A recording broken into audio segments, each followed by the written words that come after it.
Good evening, everybody, and welcome to the live stream. Yeah, the sirens were definitely 20 over, but not coming from this cop car.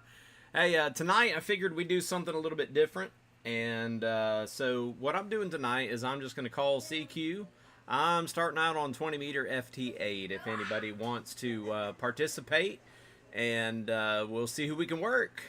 In the meantime, some of the things that I do want to talk about tonight are logging software and my boat rove that I did this weekend. And the members, the YouTube members that have already joined in as members, have had early access to it this week. And so they got to see it even before I had descriptions up and stuff like that. And so now we are working, we just got Kilo 5 Whiskey Bravo Delta in the log. And I do not use the automagic function in Ken, good evening. I don't use the automatic function where it keeps on going. There are programs that you could do that, but man, that is totally cheating. Kilo 4 Lima India, good evening, Josh. Craig, I said hey to you in the chat, but good evening, Craig.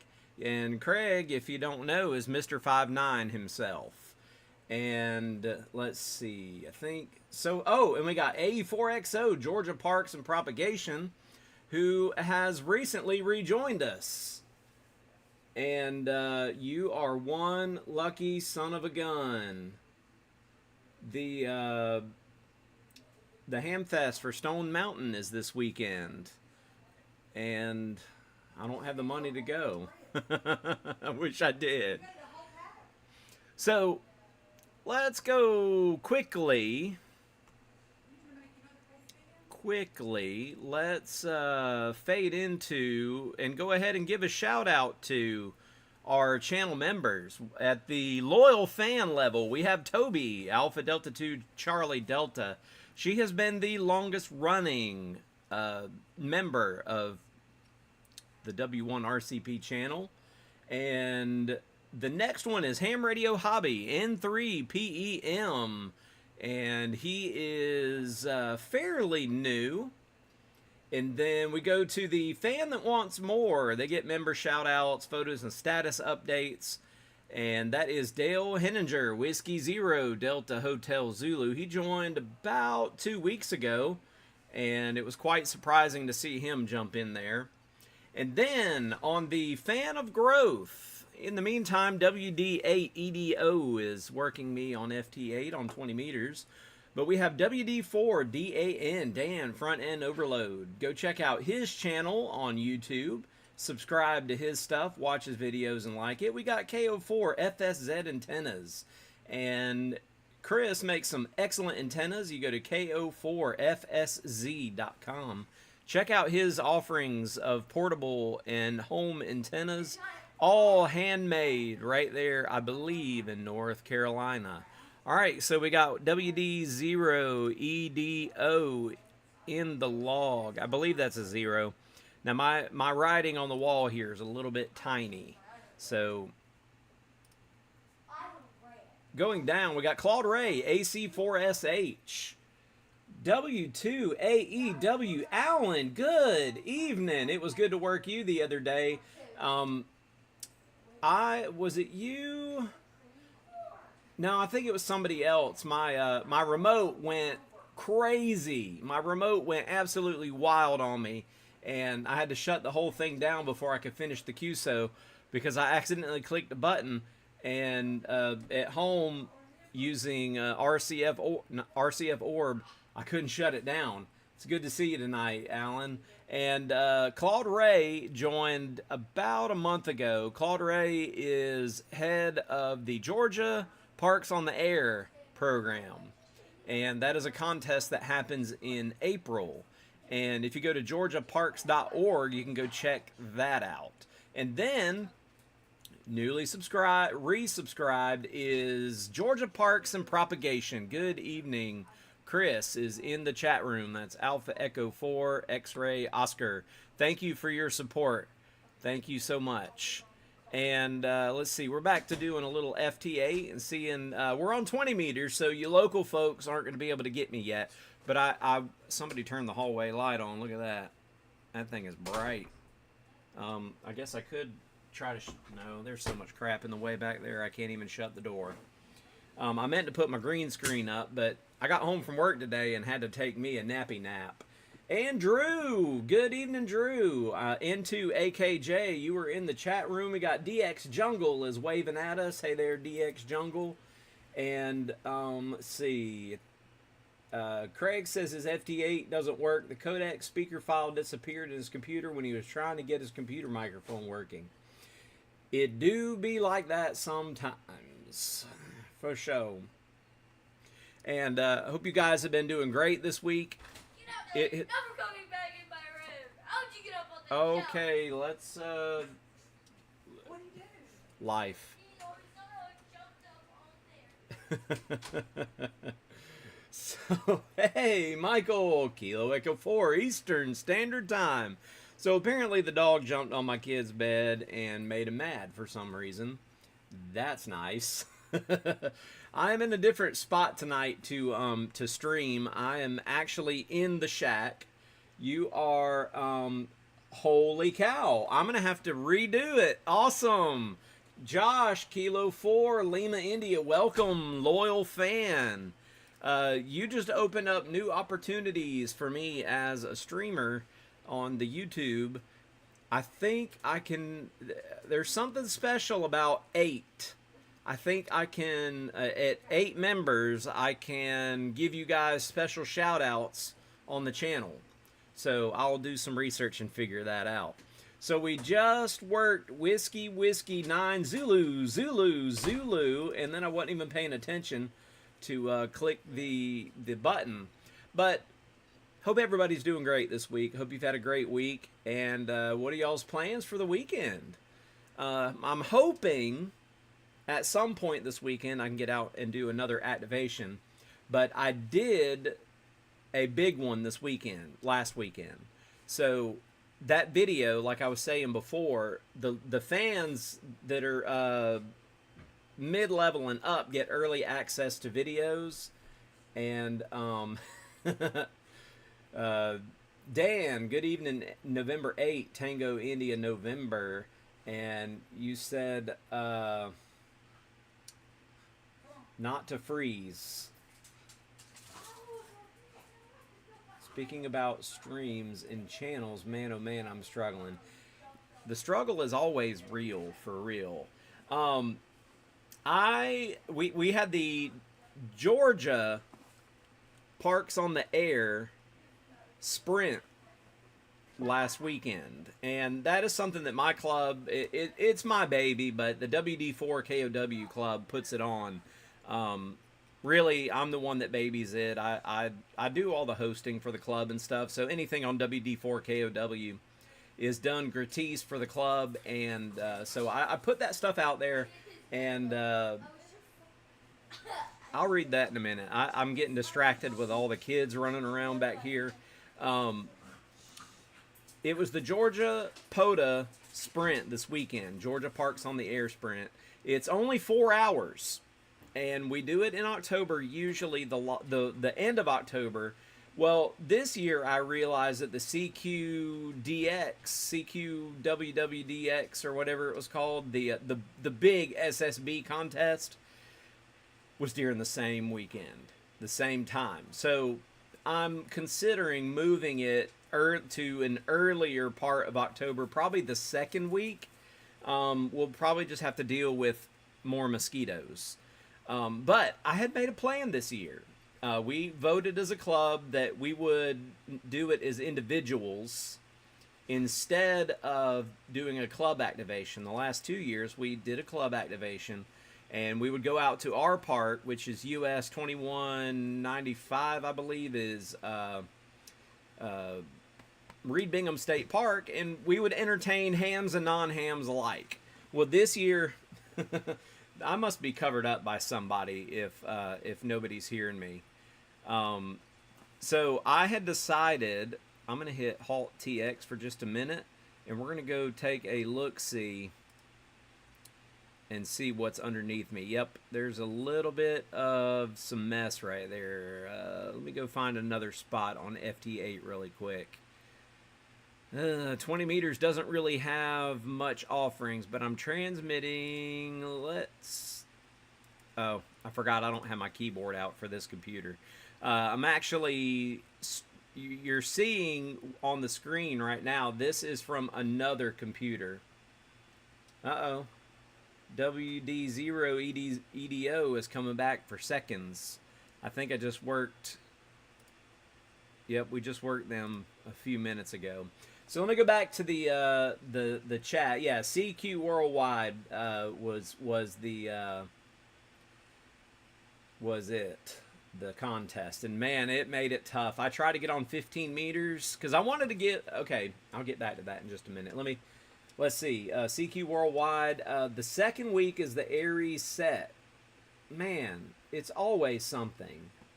So. Alan says there's 2 big CW contests this weekend. His CW activations may be stealth. If they're stealth, meaning you're going to be up in the advanced portion of the bands. I know on 40 meters it's 7.105 and up or something like that. 20 meters you'll probably be on 14.105. And so what is the deal? This guy's not hearing me. Okay, so I made a big plan for the Georgia Parks on the air sprint over the weekend. I wanted to do something really, really big. And so I got approval to, and not from any official entity, I got approval from my wife to leave. I woke up at 5:30 in the morning. First of all, that's stupid when you have the opportunity to sleep in. This guy is not hearing me at all. I'm about to go to 40 meters. Oh, I gotcha. He'll be handing out contacts.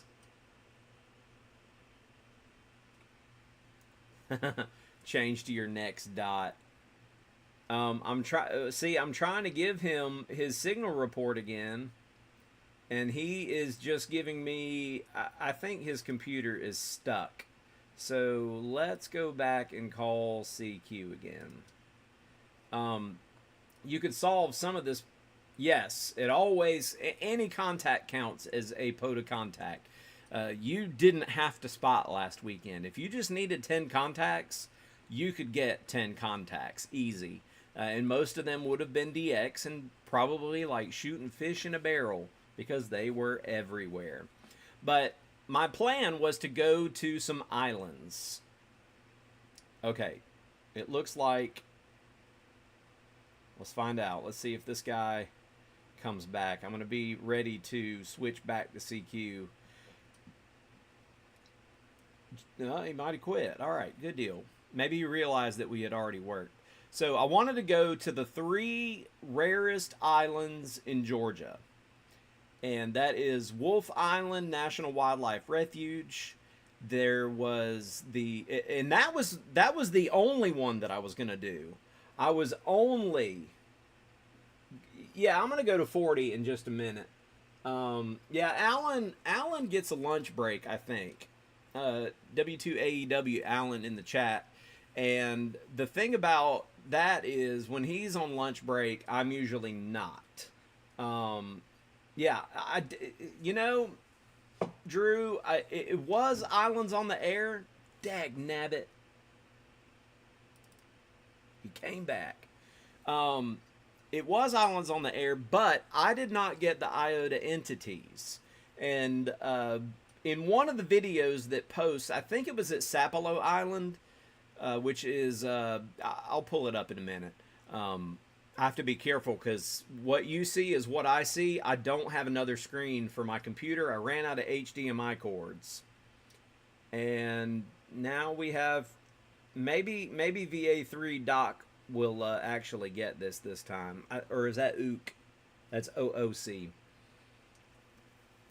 So he kind of schooled me on IOTA as if I'd never heard of it before. And I just played along. I had no intention of doing Islands on the Air. I had intention of doing Parks on the Air. Didn't have any intention to doing Maritime Mobile. just Parks on the Air. I had a mission. So, I mean, I already did my research. I had to do my due diligence. And I think a stream 2 weeks ago, yeah, Sapelo, I think I don't know if they fixed the dock, but there was a boat on the dock on the south side. Oh, man. Yeah, Sapelo does have residence on it. Uh-oh, that one he did not receive it. He's got me pretty low. So Sapelo Island was where he schooled me. And then I went to Blackbeard Island. And the trip there was pretty interesting. So let's see. Let's switch to. He's just not getting it. Hey, WA9LEY. I've worked you a few times. Parks on the Air contacts mostly. FT8, late at night camping. I'm going to see if I can get VA3OOC.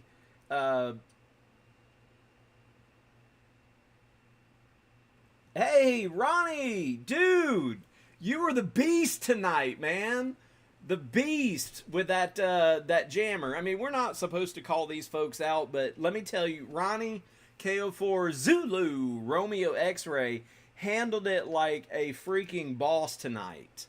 And actually, while he was activating, I got him before all that racket started. I actually got yelled at because I was listening to the AMer making all that noise. I did a TDOA on Kiwi. Kiwi SDR, and was trying to pinpoint where this guy was that was doing it. Okay, I think I gotta give up on this VA3OOC. Okay, I'm gonna give it all 100 watts to try to make this work. Yeah, Ronnie killed it. I'm also a little jealous that you're out camping. I would love to go camping. It's 63 degrees outside right now. It's also 63% humidity, though, too, here in South Georgia. Okay, this is crazy, y'all. This right 73 stuff drives me absolutely bonkers. Alright, so I must be covered up again. There is somebody right up under me right there, so I think this spot looks a little more clear. So I'm going to go right there and see if that helps clear this this last guy. I know he's going to go ahead and send me a Roger 73. No, you did great, man. You just kept rolling. He gave up. He gave up. So that's awesome. All right, so while I'm trying to finish that up, let me fade into... Now, you're going to see what I was up to just a minute ago. When the AMer quit broadcasting his AM signal and racket, you can see that everything got quiet, and something around Iowa, right there at the edge of Iowa, was in there, and so that's about the location that I got the first time. Drew said he just cranks the amp to 1500. That guy was running more than 1500. I guarantee it. Anyways, it was there. So if we go to Parks on the Air, you can see I've been looking at who's out there. But we go to View Profile and we look at my last 3 activations for Parks on the Air. They're down here at the bottom. All right, so I originally only wanted to do Wolf Island, and I did Wolf Island. I got there. You can see I spent a considerable amount of time at Wolf Island, and that video, full length, uncut, even with me taking a tinkle towards the end, although I didn't take a tinkle on camera, I did, and I didn't even feel like editing that 3-hour video, so I put it up there. But this is, and I'm opening 8,000. Hey, thank you, Michael. Yeah, if you guys will go hit that like button, go ahead and like the video while you're here. What did I just do? Is it not going to show me? I wanted to open in a new screen, but it's showing me my hometown. Come on now. All right, so we're going to zoom into the map here. And let's see, which one is this? That's Jekyll Island. I was north of Jekyll Island. This should be... Here's Wolf. Here's Wolf right here. And so I put the boat in somewhere right in here. Just off of... I think this is Route 17. So there was a boat ramp right there. I put in...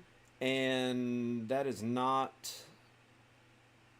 Is that the spot where I put the boat in? Man, I can't even remember. I've got a map of this thing somewhere. I'll show y'all in a minute. Blue and Hall Road. You know what boat ramp I'm talking about? So I put in the boat ramp.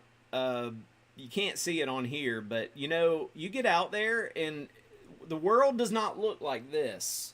There's a lot of grassland out there. And so navigating to Wolf Island was actually quite the straight shot. But I'm trying to figure out the... I had a picture of it. I'm trying to think of where I shared it. Was it on the Twitter? Let's go look on the Twitter really quick and go find my picture. See, I hadn't planned on talking a whole bunch about this. What I had actually planned on talking about was how wonderful and how much I love H.A.M 2K's Polo logging app. It is pretty much... I want to view my profile, you dum-dum. Okay, I'm really struggling tonight. There it is. There's the profile. Okay, so here is the picture. So yeah, it was right in there, and that's how I shot over to Wolf Island, is right in here. Now you can't see where I stopped on this one. This was my trip back from Blackbeard Island. It was 25.5 miles by boat, and the problem is right in the just to the northwest of Sapelo Island, there is an oyster bar. A whole oyster area, and it is long, and you have to stick in the channel. Well, on the way out, the tide was a little low, and I got a little bit to the left, and I found one. My boat motor popped right out of the water. I do have that on video, but it is going to take me a good minute to deal with all of that. So I'm going to 40 meter FT8. In just a minute. I'm trying to find a clear spot on the other screen. So yeah, I did use my Garmin watch to record my trip back, and just to see like how long was this trip, and it was a lot. So I got out there and got to Wolf Island. I was activating, and it actually slowed down, and I was looking in H.A.M 2K Polo's app, and I went to activities. There was a lull. I went to activities and saw that in the park list, when you do the POTA park list in Polo, it'll give you the approximate distance. And I said 6 miles to, actually, I don't even think it was 6 miles, to Sapelo Island. By water. I said, man, I could be there in like 15 minutes. And I still had time. I mean, this was only like 12 o'clock, 12:30. So I said, I can get over there and just be a roving activator for the contest. And so I ran out there and well, I didn't run out there. I put in the map on my phone. I put in Google Maps, I pinned it, and looked to see about how far it was. And then I got the GPS coordinates and put that into my navigation and sonar in the boat. Now, it doesn't give you routes by water, so I really had to look at the grasslands and the lay and stuff like that. And yeah, let's see. Alan says H.A.M 2K Polo. Yeah, I'm never going back. It just continues to get better and better. So I was sitting there and I said, you know what? I can make it to this island in about 20 minutes. So I didn't know the lay of it, but I also used this application, and Chris, AE4XO, Georgia Parks and Propagation. I always look up POTA map, and it usually comes up. It's called potamap.us. And no, you don't need to know my location. And I went down to Georgia and I clicked it and I zoomed in on my phone, of course, and the data was terrible out there. And you can see that in tomorrow morning's video that posts to my channel. It was not logging people's names at all. It was not doing states or anything like that. All right, so here's Macintosh. Here's Wolf Island, and you can see around Wolf Island as we zoom in, it's part of Egg Island too, so I could have activated from here. But I looked at the boundary. You can see that this boundary runs into this little mud river just a smidgen right here. So what I did is I just put my boat right up in the grass right here on the island, and set up the boat just like I did stream. Shoot, it's probably been 2 months ago, but I was talking about. Oh, here we go. Product placement. This is not a sponsor, by the way, but PP Man is the one who kind of.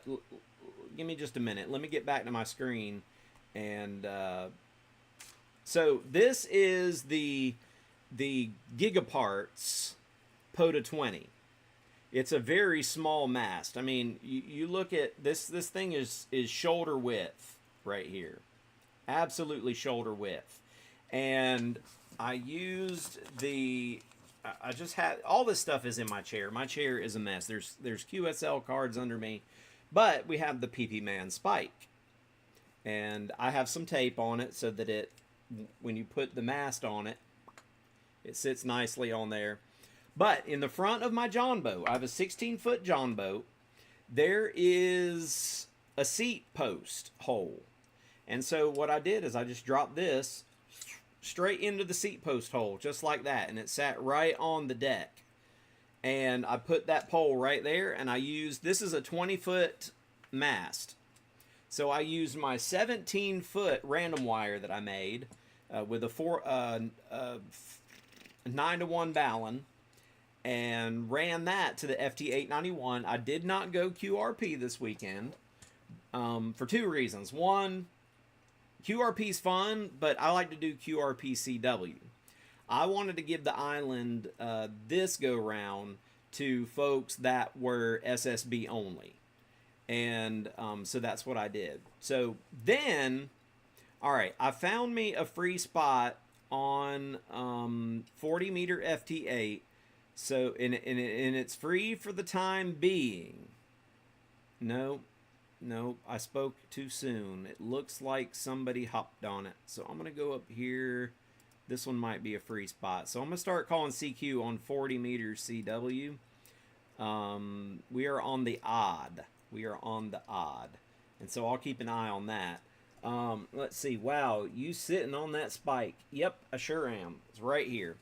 So this worked like a charm, an absolute charm in my boat. It did have a little bit of wiggle in the seat post because this tent spike is a little thinner than the hole that's in the boat. So there was a little bit of wiggle room, but I didn't really see it as much of it was not an issue.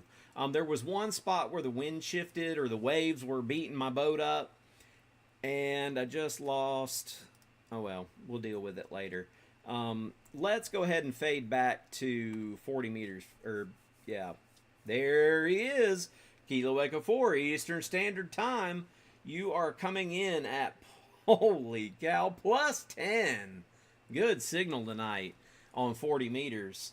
I'm not even tuned. The tuner hasn't even kicked in, so I'm putting out about, it is tuned. I'm doing 25 watts right now. So I got to Sapelo, and I said, "Well, the contest is over.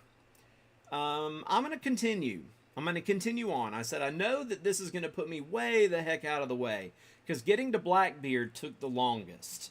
I was really trying to rip it in the boat. I was going about 23 miles an hour.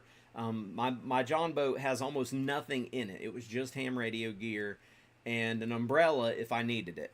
And so I got out there to headed to to Blackbeard, and Whiskey 4 Golf Sierra. Good evening, Scott. Um,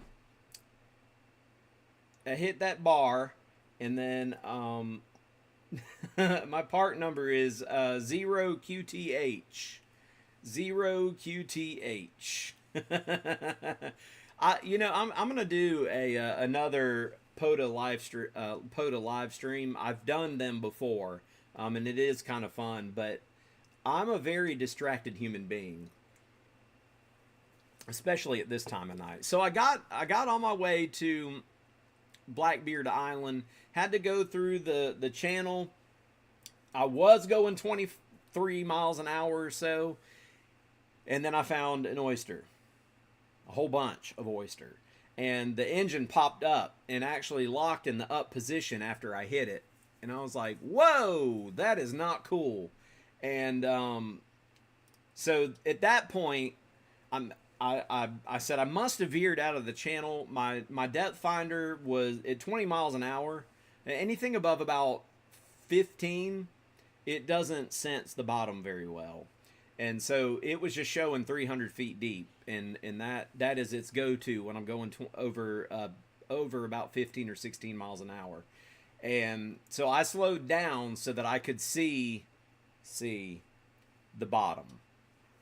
And so I got to Blackbeard, and it was really neat. I actually got to sit right underneath the Blackbeard NWR sign. And I did a really quick activation there. I was not there very long. Kilo Echo 8 Papa Zulu November, who was Victor Alpha 3 Papa Zulu November. He was doing one of his last parks on 20 meters. Everybody said, hey, just come over here. We're holding the frequency for him.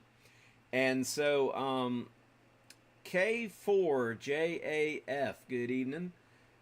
And so I think I got 40 contacts in a matter of about 3 minutes, just being on the frequency that everybody was waiting for him. And I worked everybody that I could. Then James came on and part to part me, and then I let him have, it was his frequency. Yes, it was his frequency. Not many times that we do that we actually acknowledge that the frequency is somebody. Hey, David, new technician. Good evening, David. Man, if 10 meters was open this time of night, I would get on FT8 and you could work me on 10 meters. I'll have to stream earlier in the day for you, but welcome, David Barbaresco. KF0 Oscar Yankee X-Ray. I have new vision insurance. I'm starting next year. It's open enrollment right now. I have to get some new glasses. My eyesight is going crazy. But welcome, David, and welcome to being a new technician. And you are looking for a radio. Now, you're looking for HF, VHF, UHF. What kind of radio are you looking for? You're looking for a mobile rig? You're looking for a handheld rig? Oh gosh, the list goes on. You want a base station for the house. I don't even, do we call them base stations? I know the CBers call them base stations. Is that what we call them? You want a desk rig? You want a boat anchor? I mean, man, the list goes on. So then I went to 40 meter.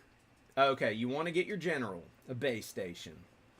I'll tell you what, my ICOM IC7300 has been a great rig.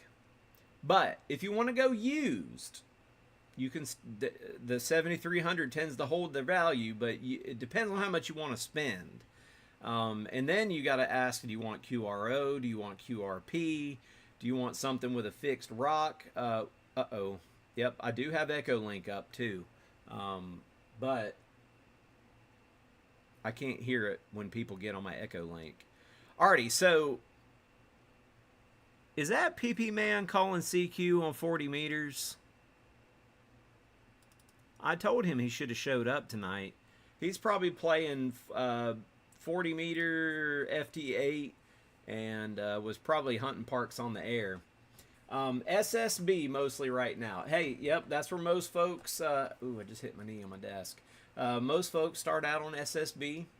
That's where I started. SSB. I started out on 10 meters with a Radio Shack Realistic. Man, I can't even remember the number of it. I think it was something 100.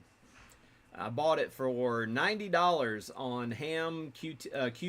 swap.qth.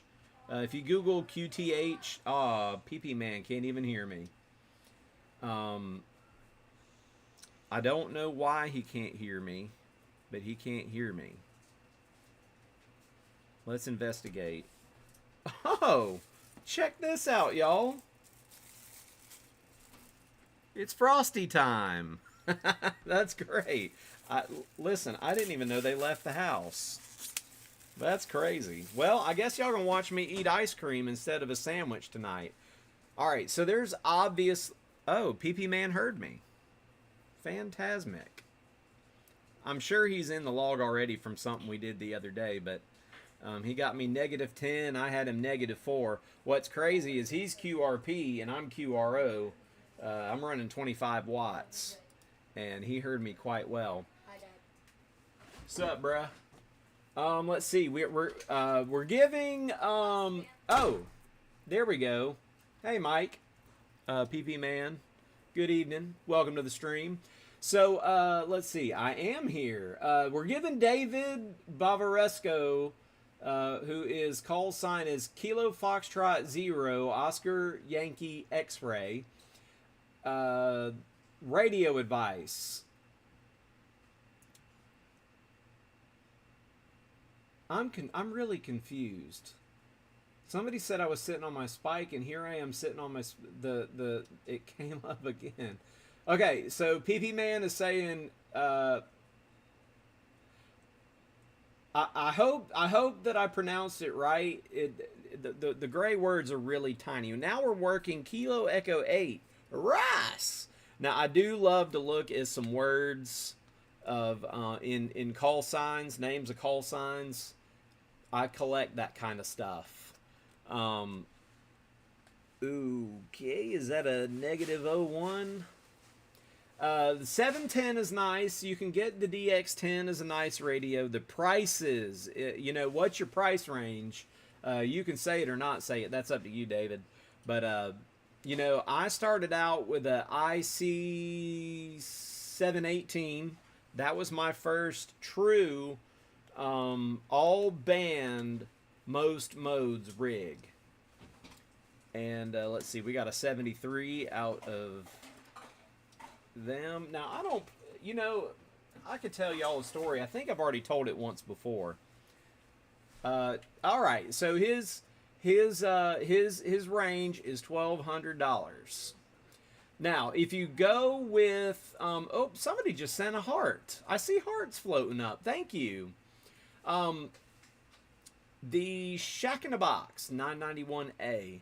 If you can find them used, you know, used equipment is not a bad thing, unless used equipment comes from somebody who smokes and eats crumbly sandwiches over their radio and digs in their nose. Be careful who you get it from. But I bought some used stuff. My KX2 from Elecraft, I had bought one new, but it was on back order. I found one used with all kinds of stuff for the same price or less, and so I wound up buying that and then selling my other one to my friend Billy here in town. And we just worked Kilo India 5 Zulu India Hotel on FT8.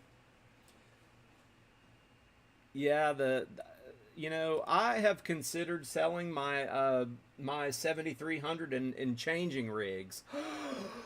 Michael, thank you for the super chat tonight. Appreciate that. $1.99. Alrighty, thank you so much for the super chat. There are other ways to support the channel. There's becoming a member is one way, which is an ongoing gift, and it supports all of the crap that I try to do for my channel, because it's called amateur radio. That's the overarch. We have Parks on the Air, and then we have projects. And I try to focus on everything. Tonight it's just amateur radio. We're just CQ from home on FT8. Oh man, that is good. There's also a buy me a coffee. You know, I think the minimum level on buy me a coffee is a little bit more, but you can also buy me a coffee. And I think I posted that link up at the tippy top. I might have pinned it, so it's there. We're gonna go for this N5VJV first. Now you noticed that I went for the weaker station that time. If you're out there playing Parks on the Air, sometimes working the weaker station, or if somebody has been in this red for a really long time and you can remember it, try to work them and keep the order. You know, that's what's great about doing digital, is that you can kind of follow the order of how things go. You know, 1200 for a radio. Hey mom, no, you're not tardy at all, man. We're just getting going. I talked about a little bit about my weekend activation of 3 new to me islands. It takes out pretty much the whole southeast corner of the whole southeast corner. Now we'll move on to VMG, who was plus 10 earlier. Now they're plus 7. Good night, Arena. What I just heard was a travesty in the hallway. All right, so I'm eating my Frosty. Kyle, good evening. It's so nice to have you, Kyle, join in on the stream.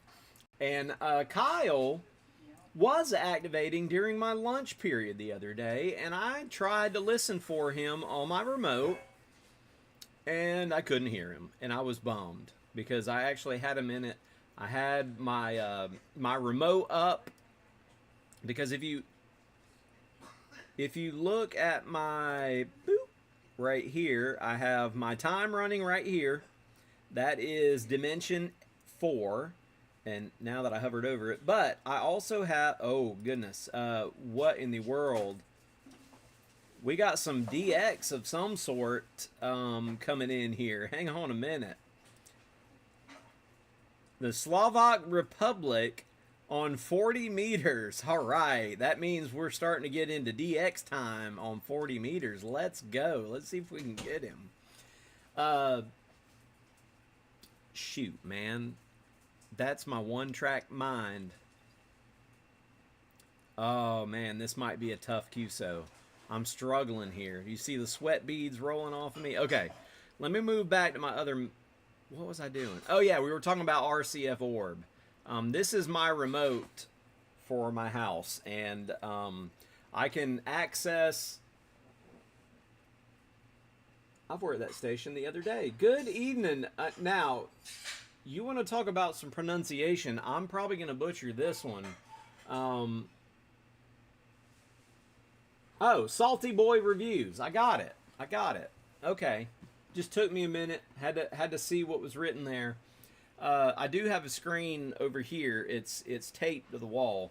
Now, not like duct tape like this, but it's got some double-sided sticky tape behind it. I didn't want to put a mount because I didn't want it to stick out, because the TV itself, the monitor is maybe 3/8 of an inch. So I use RCF Orb. I can access my radio from home.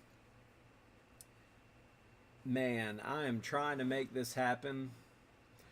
Oh, there's somebody else who's in here. Whiskey 1, Bravo X-Ray India. Now, I got a question. I'd have to review the play on this one, but somebody about 2 weeks ago on one of my streams dropped into the stream when I was talking Super Country, and I wonder if I move to a different spot. No, I'm gonna give them a little more power. So I try not to go above 30 watts, but I'm gonna go 39 and a half. I'm guessing because it's hard to tell on the IC 7300 screen. Was that today that you were on, Kyle, or was that yesterday that you were? There was one day in the last 4 days that you were out there, and now they gave up. Dag nabbit. That would have been a new one for me. I've never worked them before. I'm gonna give them one more call, then we'll go back to calling CQ. So, at any rate, well, golly, Squirrel, look what came in the mail today. I noticed that Ham Radio Outlet, not a sponsor, started putting prices on some of their stuff in this magazine. But really, the only thing this is really good for me is looking at pictures. But since David's out there, okay, so I was doing a stream a couple of weeks ago, and somebody came on, and I think they had a 1 call sign. But they said, oh, great. Somebody with a 1 in their call sign with a southern accent.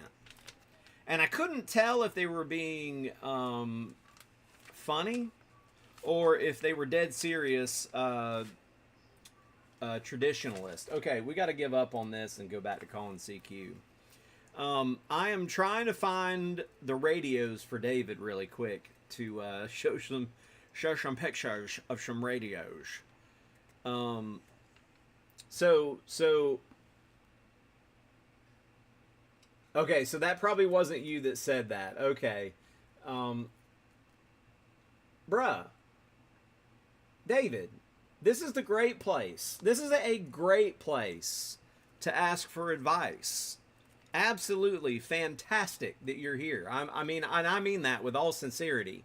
A YouTube live stream when there's a bunch of ham radio guys hanging around is the greatest place to ask for advice, especially since we're sitting here playing radio even as we speak.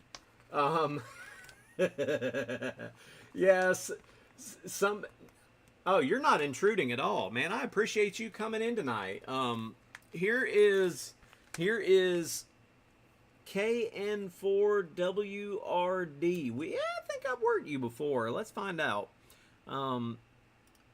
Nope. Haven't worked you for my house.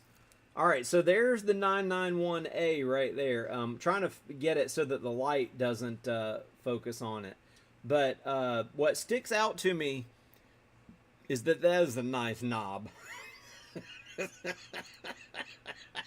Oh my God. I kill myself. Not literally. But they don't have the price for that in here. I would say that it's a little more than $1,200. But it's got a nice screen. It has probably some wonderful features built in. I do like the buttons. There are a lot more buttons. Maybe not a lot more, but there are quite a few buttons. Yaesu is known for being menu driven for the most part, but I think what's good about the 991A is that you do have access to quite a few buttons right on the front of the radio. Now, if you want to go real cheap, you can get an FT891 used for pretty daggum cheap. Mike Roberge is saying PP Man is bent on QRP. Save the world, go QRP.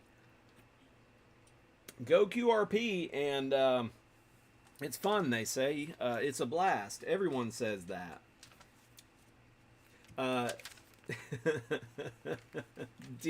W2AEW Allen also does QRP, and sometimes I can hear him, and sometimes I cannot. I guess they're pretty equal. One's an EL and one's a DN. So we went for W5WCA is in DN 70 something. So that is probably in the Pacific somewhere. Let's see. We're looking at. I'm in the Yaesu department right now. Um, did somebody say the 710 is a nice rig? Um, it's not much different than the DX10. All right, so we got them. I'm gonna let that finish transmitting. You can't see it because my face is over it, but it does tell you when you're transmitting. So now that I'm through transmitting, I'm gonna go ahead and cue the next guy up. Is the DX worth $400 more than the 710? If so, why? Good question. Can anybody answer that question? I do not own a 710 or the DX. Okay, bigger screen, better filtering. If you have a bunch of noise at home, which I do, ooh, and a hybrid receiver. In hybrid, meaning that it is probably part, what is it, part analog, part digital, part SDR, and so it probably has a regular front end. I can't remember the word.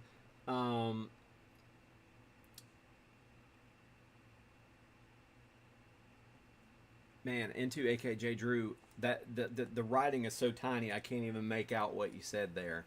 I'm gonna have to get a little bit closer to it in just a minute. Where is Enable TX? All right, so yeah, I think Yaesu's the way to go as far as rigs. I'm not knocking an ICOM. I know that you can get 7300s for pretty cheap, but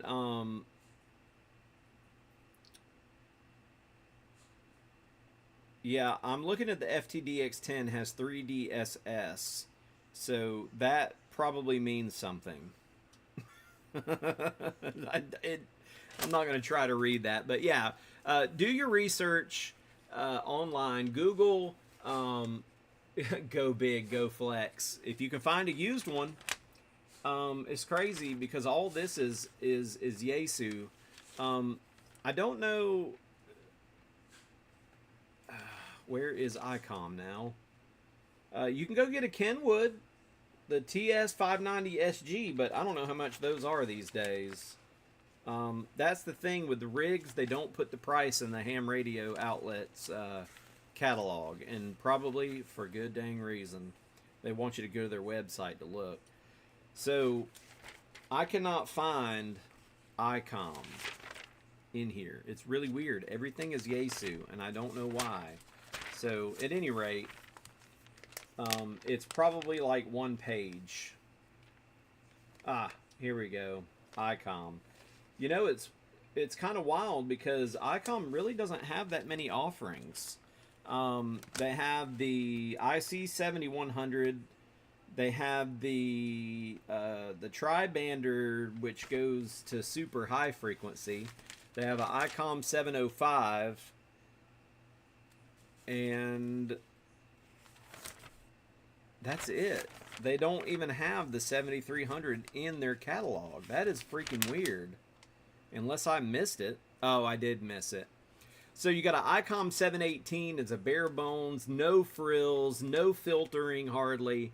That's how I started. David, I was saying that at the house, if you have a lot of noise, filtering is your best friend. I have a lot of noise here. 40 meters on the regular here at my house is S5 to S7 noise. I still have not found out where it comes from. The power can go out across the neighborhood and things will be quiet as a mouse. Sometimes the power will go out across the neighborhood but leave certain things on. We have underground power lines here in our neighborhood, so if there's anything up with that. Hey, Gray Man, Tim. Yep, he said 7300 and a 705. Yeah, now you're talking like $2,700. For sure.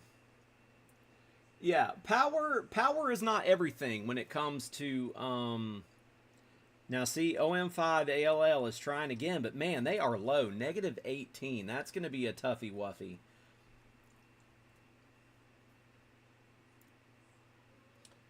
Did not check my behind for that source of noise. But usually that noise is spike noise. So it's pulses and not continuous.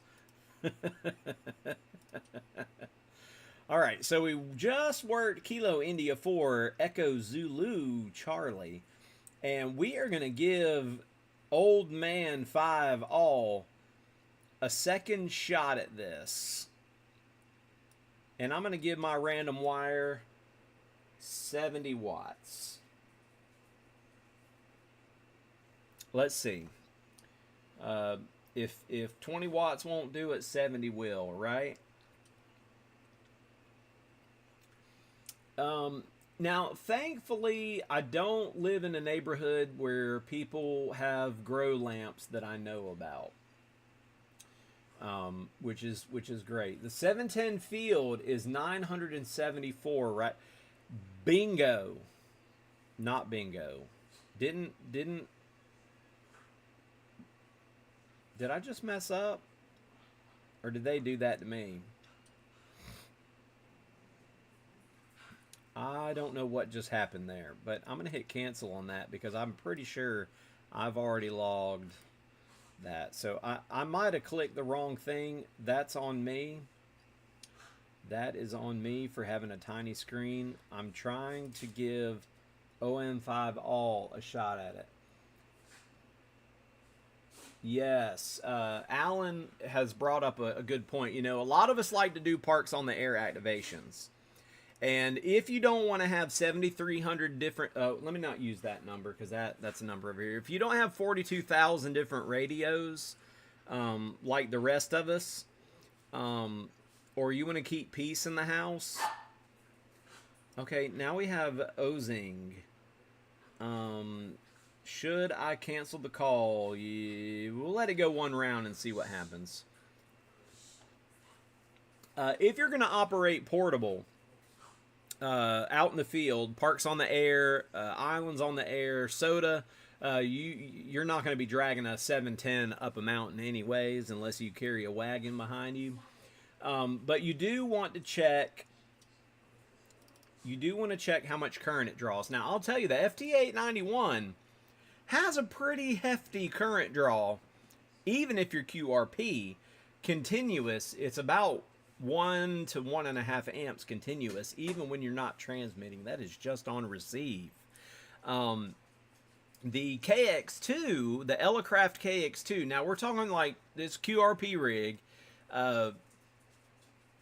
very expensive radio, but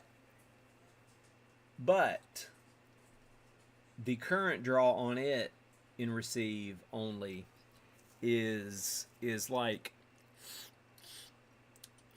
it just sips it, just a sip, instead of like your radios with the fancy screens and all that are all right. We got Germany coming in next.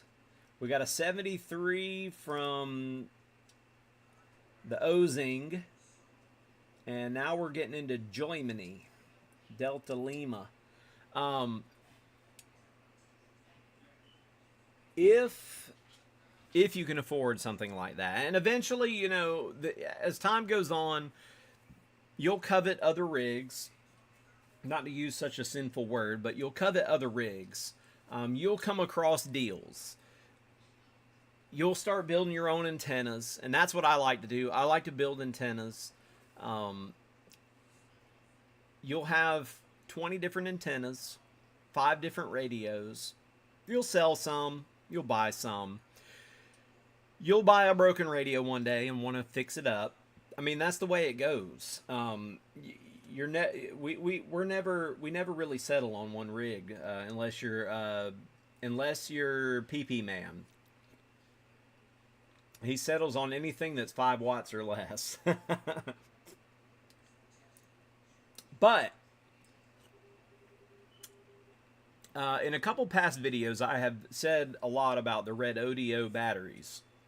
They're pretty inexpensive. They're running a sale. I've got a link somewhere to an affiliate link.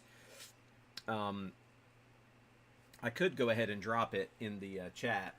If you're in the market for a backup radio or a backup battery, we're going to give DL3NBU a couple more opportunities, and then we are going to cancel the call on that.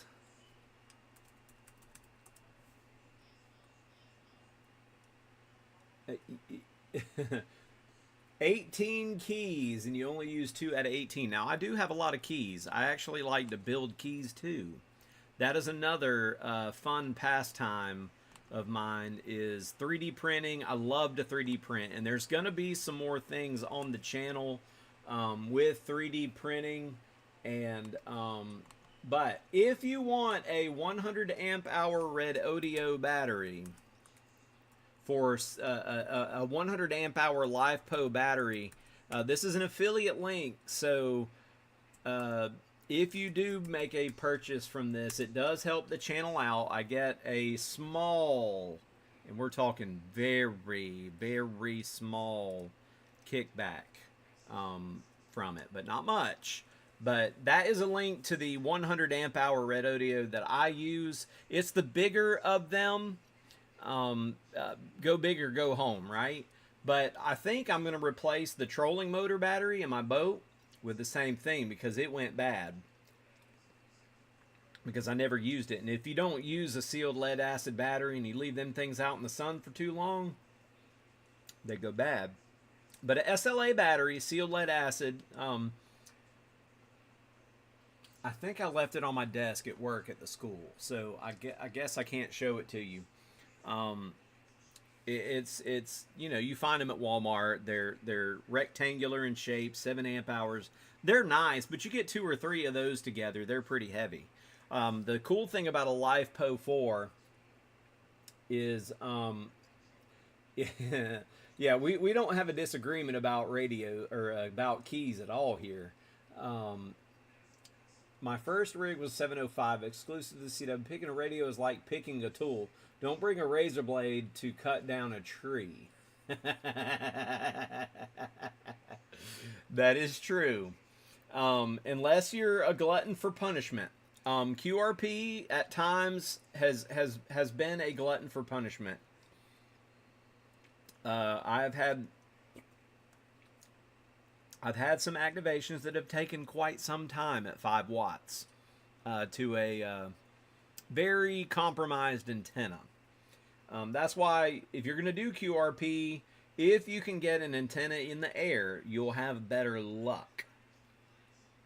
A slightly higher QSO rate, but Alan and I believe PP Man, I know for sure, have used base-loaded shortened verticals such as the AX1 or the AX2 by Elecraft.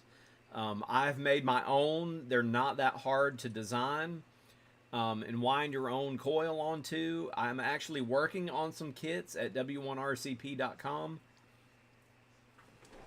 Is not listed because I have not finished my R&D.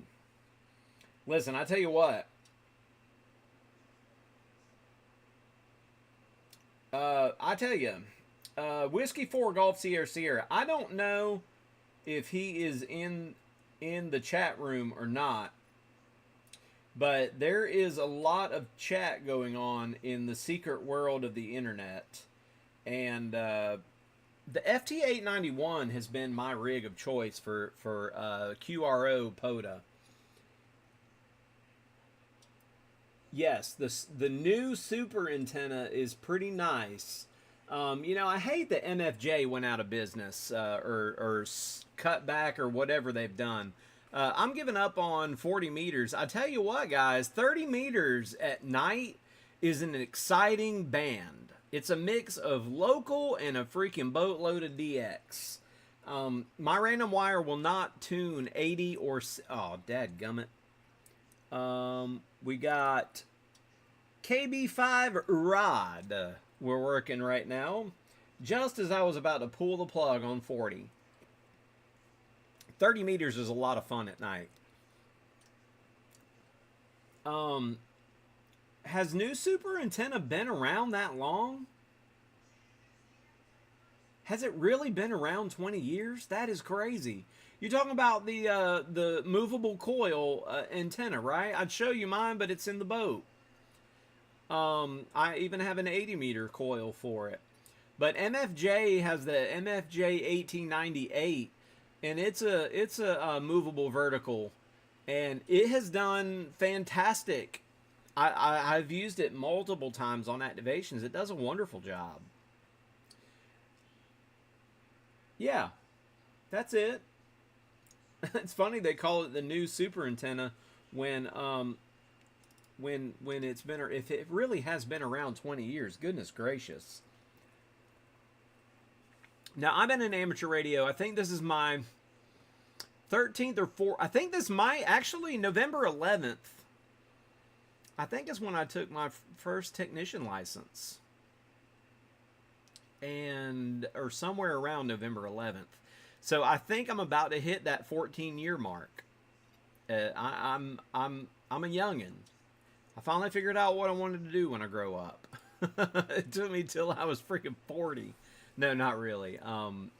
But job-wise, I only started teaching 8 years ago. And, you know, to be a teacher and actually retire from the teaching system, you have to be in it 30 years. That's right, 30. A third of a century almost. And goodness gracious,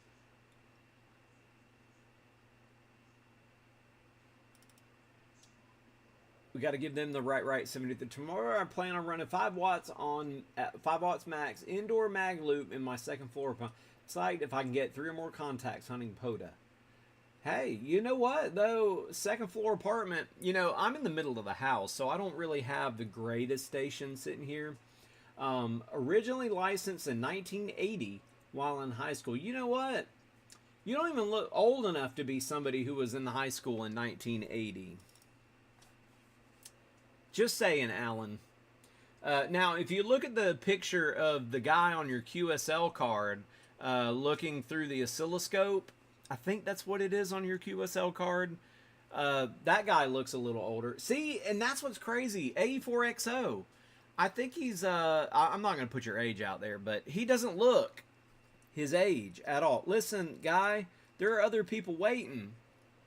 I know, right? Like, where in the world is time going? Now, Tim, I don't know how old you are at all. But I'm not going to call it out either. But 3 tacos a day keeps the doctor away.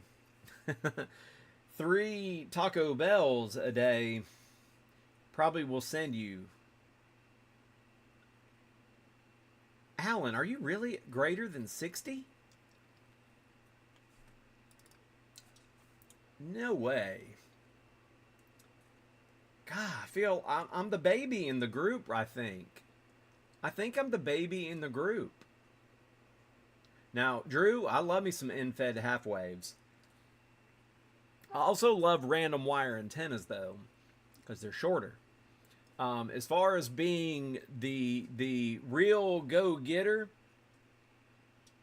not always the bestest of the bestest when it comes to mismatches and having to use a tuner. Holy crap. I'll just let anybody in here. What is up, Philip? Good evening. Oh, we got all kinds of... we start talking about age and everybody comes out of the woodworks with their age. Why is it that hams love to talk about how old they are? But Rob, KB6JFL just popped into the chat. Good evening. Glad to see you. Okay, look at here we Ed, I hope that you saw that I got you in the log. I don't know why you couldn't get my Roger 73. Seems to be that 40 meters is a mess tonight. I don't think that 40 meters is being real friendly.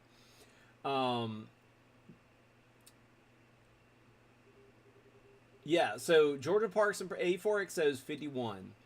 I wouldn't have put him a day over 40. Of course, he's been working out now, so I better be careful what I say. But then Ed Ace Alpha Charlie 3 India Kilo Ham Radio John, or is it Han? Han, Spanish, but 57. So wait, whose birthday's tomorrow? Oh, I'm stupid. I got it now. I figured it out. Hey, and good evening, Whiskey Quebec 9 Foxtrot. We just worked. It just went through. I'm going to let this rest. I'm going to go to 30 meters for a little bit. I know we've been streaming more than an hour. It do be like that sometimes, but I feel like we've gotten into some pretty good discussions tonight. Earlier in the live stream chat, David is a newly minted technician.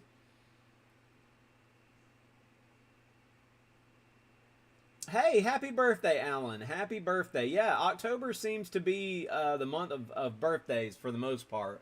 And so, yeah, we've known each other through the Twitter for quite some time. But then, you know, getting into QRP stuff and SKCC. And SKCC is a straight key century club.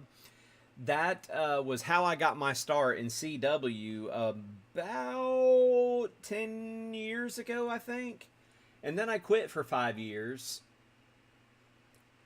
And Rob says he was licensed 49 1/2 years ago. Congratulations. That a half a freaking century of being an amateur radio. You have seen a lot in your time.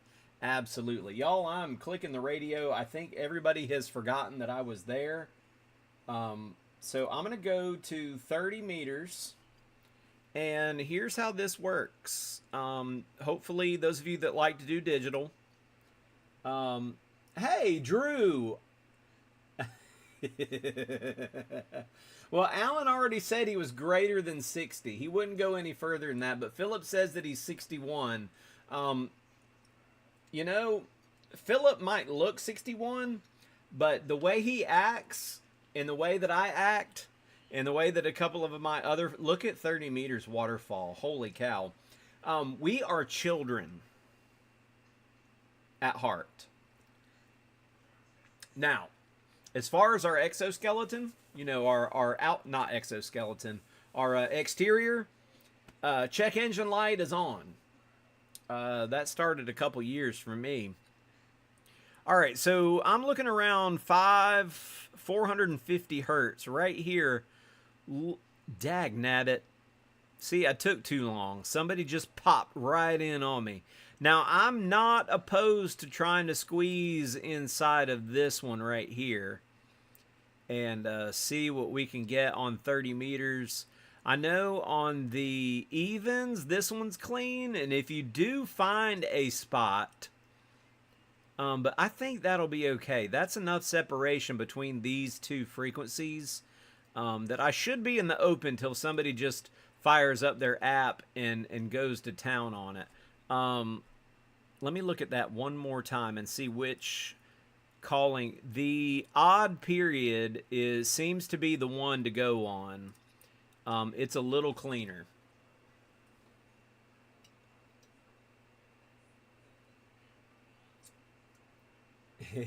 Correct, Varman.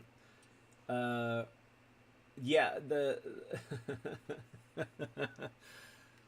I've always heard the check oil light has a completely different meaning. Thank you to my middle school teacher for ruining that for me. Now, back when I was in middle school, teachers would say a lot more things that were off the record that were I'm going to say something controversial here. I'm going to be glad when this election season is over because I don't know what happened, but somehow I got on some kind of list, and I swear every 15 minutes I'm getting a dadgum text. Vote for me, vote for me, vote for me. It's on both sides. And I keep thinking that somebody's texting me. So that is all I'm going to say about that. Now, let's talk about keys for a second, since we're on the topic of keys. This was not a popular video that I posted to the U of Tube. You know, if you go back in time, you could find some real gems out there. Alpha Alpha Zero Zulu. I don't know if he's here.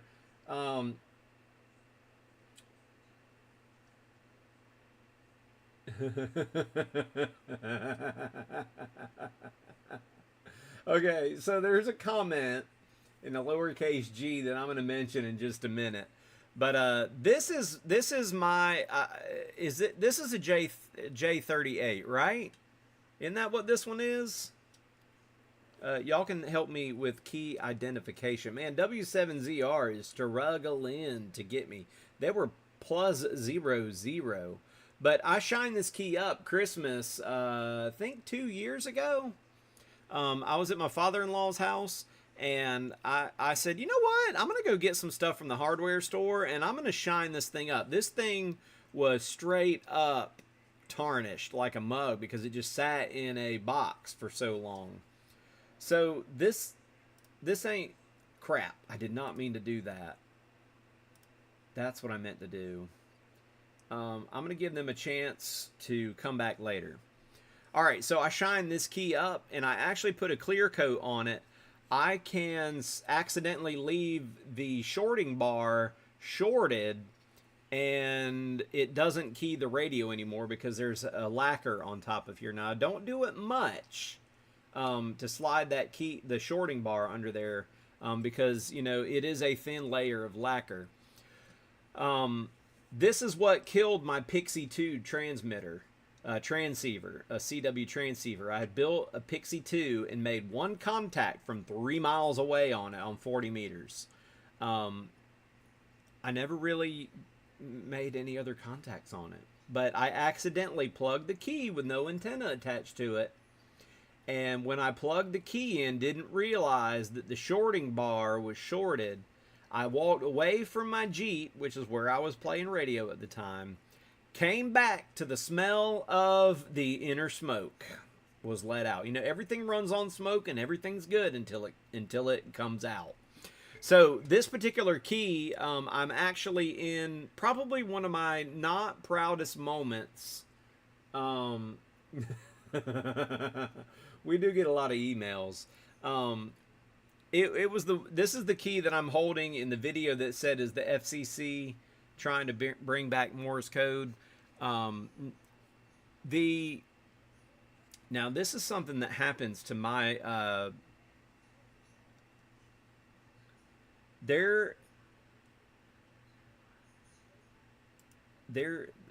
sometimes I have to erase the left side to get my screen back.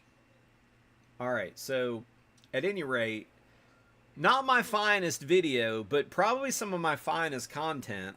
Was just me going through some of the questions from the NCVEC. They're the ones who are in charge of the question pools. And I knew that. But the wording, you know, it was called clickbait. And I don't ever want to clickbait anybody. That's not my MO. You know, I'm supposed to be genuine. And that, I'm not supposed to be. I mean, that's who I am. If you've ever met me, I'm open about what's going on. You ask me a question, I'll tell you no lies, kind of thing. What you see is what you get. And so for me to post something like that and then mislead people, I didn't think I was being misleading. You know, if you write a 500-word essay, you can tie the NCVEC and that test back to the FCC. And that's all I have to say about that. Now, NW9F, you've been spotted, Gray Man POTA, on H.A.M alert, but I do not see you. So there is that. Goodness gracious, this is why 30 meters is fun. I'm trying to get SP5EXA. SP5, is that Poland? Yep, that's Poland. There's some pronouncement. Okay, so going to Goggum style, he or she says, "What's up, folks? I'm brand new to the radio world. Bought a Boofwang 2 years ago and finally opened it up. Thinking about getting my licensed. Just ordered a ZBM2 Industries whip to get started." Cool. I was assuming it was a he, but you never know. You have to be careful sometimes. I'm not one to try to offend people, but oh, y'all, come on now. You talking about Begali's? Man, they've got some nice stuff. I tried to get Begali to let me. Okay, so Poland's not working. Let's try for, I believe that's Italy. Yes, I have on my channel. I've got some study materials for the latest technician license. I have not done the general. I need about 3 weeks to go back. I've already got my extra. I did the extra study license stuff. It has helped quite a few people. Dan WD4DAN, who's one of the channel members, he used my videos and the mix of that in a book. Yeah, if you could find one at a good price, I mean, if you've got the money, get you a Begali.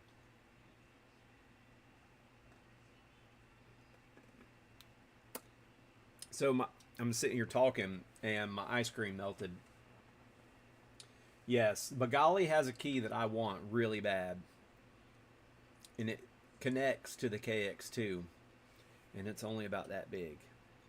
But the price versus the size is disproportionate. So there is that. But if you want to study, you can always take, oh yes, we finally got that received -16 out of, again, I think this is Italia. Yep. There we go. And we have worked. So it makes me wonder, y'all might be able, that is, okay, so Goggum style, that is all in what is your learning style. Are you a visual learner? Are you an audio learner? Are you a kinesthetic learner? That all boils down to how you learn. Or are you a combination of the three in some form or fashion? So if you need to hear it while you're reading it, my YouTube videos, that I tell you, even Ham Radio Crash Course, I mean, if I steer you towards them or him, it won't bother me. Whatever route you need to take to get your amateur radio license, I'm not opposed to that at all.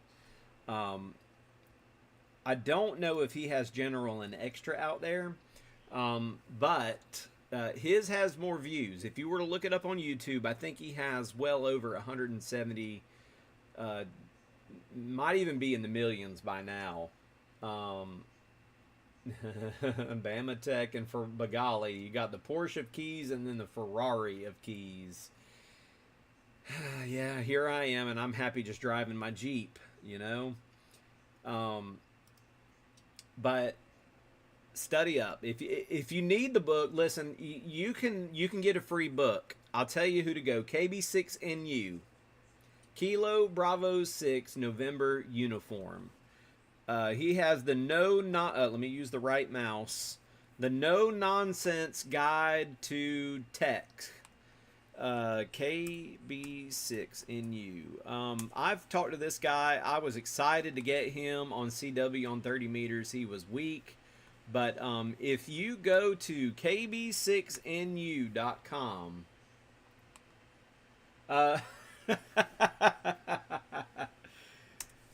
Chris, you tell no lies. You are telling the truth. You are correct. I have the most expensive key out there.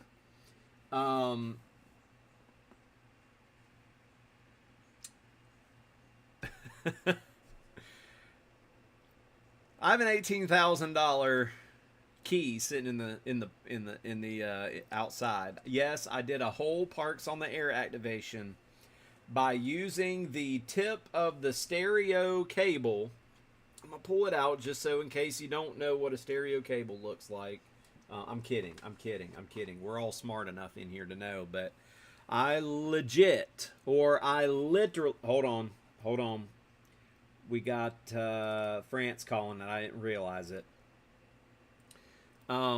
This right here is all I had. My key was in another box, and I went out on an early Sunday morning between band practice and church. I did not have my key, and I had a sore throat, and I did not want to really talk, so I touched this key to the ignition, the little metal ring on the ignition. I just placed my hand and went boop boop boop boop boop boop boop boop. Somebody, I think it was Sean. I think Pennsylvania Sean. Is it K3SLH? He's the one that I dropped the freaking remotes gone wild on the other night. But I think he's the one that said that me sending with just this was better than his straight key sending. I practice sending left-handed. I'm right-handed, but I practice sending left-handed. Are you trans? You are in the middle of transmit. I got to plug my key back in, but I don't want to mess with my radio either. Yes, KB6NU, he gives away his study guide. It's a PDF. You can put it into any digital reader. If you got an Amazon device or Kindle. We got France. Score. Now let's go to G0. Why does the United Kingdom or England have so many different call sign?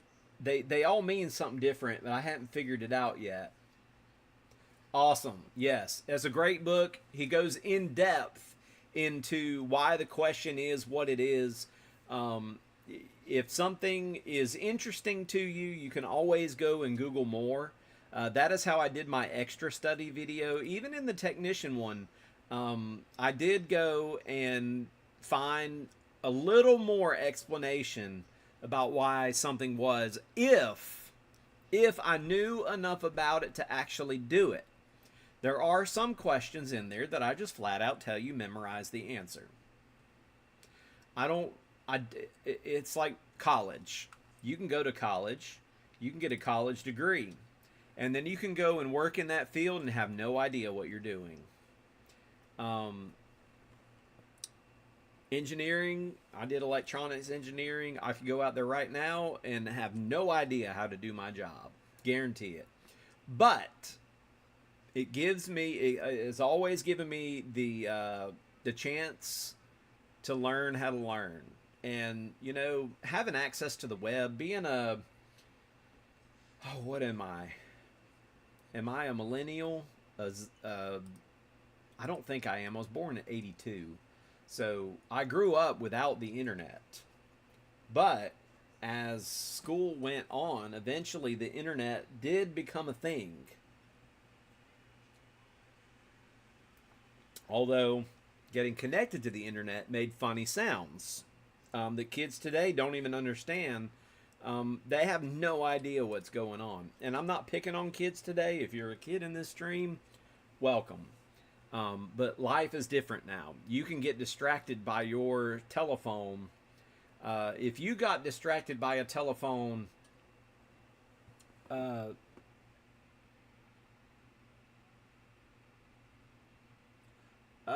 Drew, what is the no just W1RCP in response to? I must have missed something.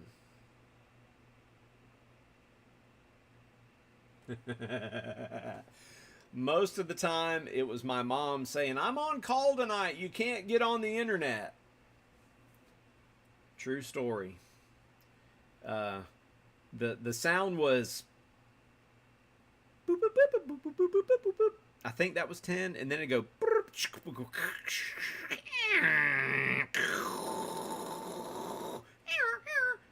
That was pretty much the sound of getting connected to your 56K. Uh,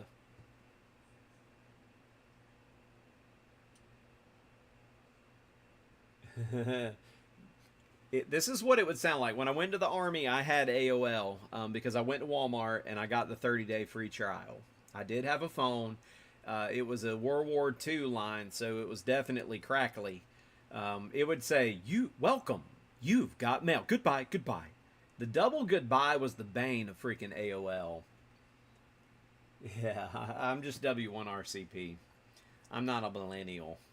But you know, that's the thing about amateur radio is that it's old and new together. I mean, some of the stuff that we're doing is what ushered in a lot of the technology that we have today. Ham radio operators have always been given that opportunity to go out there and test and evaluate, and really that's what the service was there for.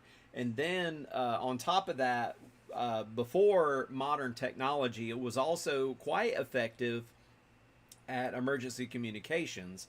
And while there are alternate routes to emergency communications, you know, we've seen with Hurricane Helene that Starlink is a viable opportunity or a viable resource for making connections. Cell phones nowadays are starting to give you. I totally lost track of what I was doing here. WA2 Hip. I've worked him on POTA a few times. But amateur radio, someone said, I think it was Grayman POTA. Might have been you on Twitter that said it. I don't remember if it was you, so if I'm wrong, I apologize ahead of time. But somebody said, no, it wasn't you. It was somebody else. It was, I forgot his name. K0LWC said, let's just face the facts. Amateur radio is not the when all else fails. I disagree. I absolutely disagree. Maybe for a localized, and I would not call Hurricane Helene localized. That thing did damage way beyond the expectations, for sure. But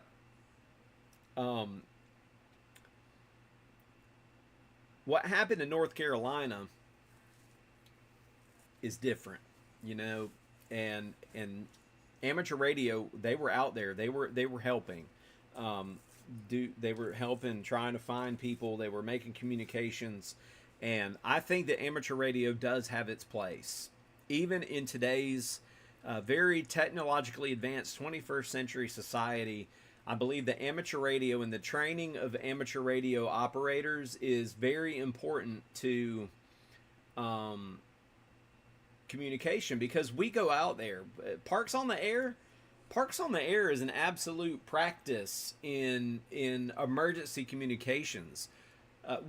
Most of the people that are in this chat, at some form or fashion, knows how to set up a rig, knows how to make connections, knows where to put the antenna, how to connect the antenna, what equipment it takes, and we can go out there. We can make it happen. If we need to go set up next to a hospital to foster communications between the hospital and one of our buddies at the 911 center, I mean, that could happen. Phone lines get cut.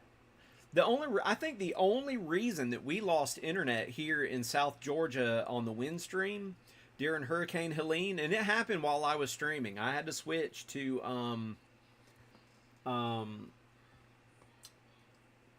mobile data on my cell phone before it quit working, which it quit working, I think, was because something else. But we won't get into that. But all right, so we got W7ZR. I think we tried to work a long time ago, and we finally made it work this time. Good evening, CDs Nuts Productions. I used the H.A.M exam app, studied, took some practice tests, and passed second try. Great app. H.A.M exam is pretty good. There are some free ones out there. I think H.A.M exam, I don't remember if you have to pay for that one. My friend let me use his K9 TIE. Let me use one of his applications that he had paid for. And so he sent it to me through the mail. He sends me quite a bunch of cool stuff in the mail. We've done okay, maybe we can get Squaw in the log this time. Okay, that's the free one. He sent me one that was a paid one. I don't remember what it was. But you know, yeah, that's how I got going. I basically, for the technician, I got the technician book. In fact, I don't even know how I got it. I think it might have been free. I think my college, one of my, okay, what's the word I'm looking for here? The teacher at the technical college, I think he gave it to me, in fact. Maybe he didn't. I don't know. That was 13, 14 years ago, so it's a blur at this point. But anyway, I know, right? This just appeared in the middle of the stream. I just got a Frosty. We did work SQ8W, which I think that's, you know what? I don't even know. Yeah, that's Poland. I will tell you that this was good, but me being me, I'm going to pay for it dearly. In about the most inconvenient 4 hours from now, my stomach will start hurting.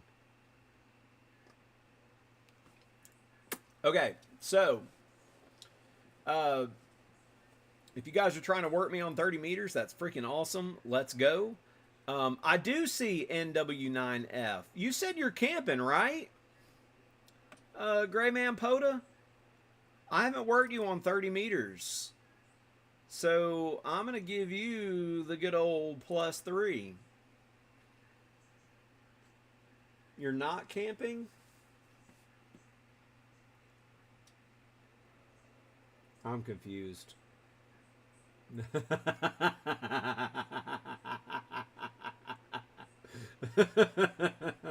Oh, that is great.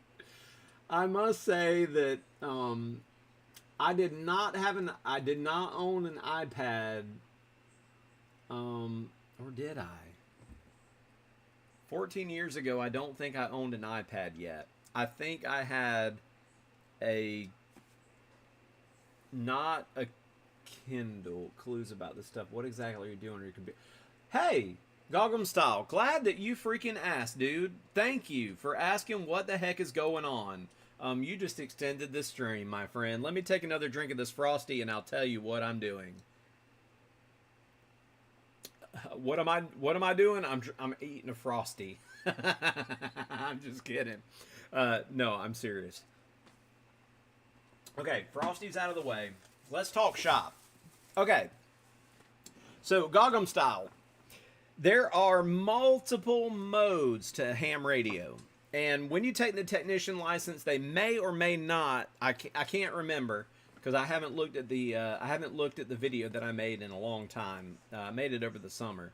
I don't know if they talk about digital much in the exam. They talk mostly about maybe some single sideband. They talk about a lot of FM and satellite stuff.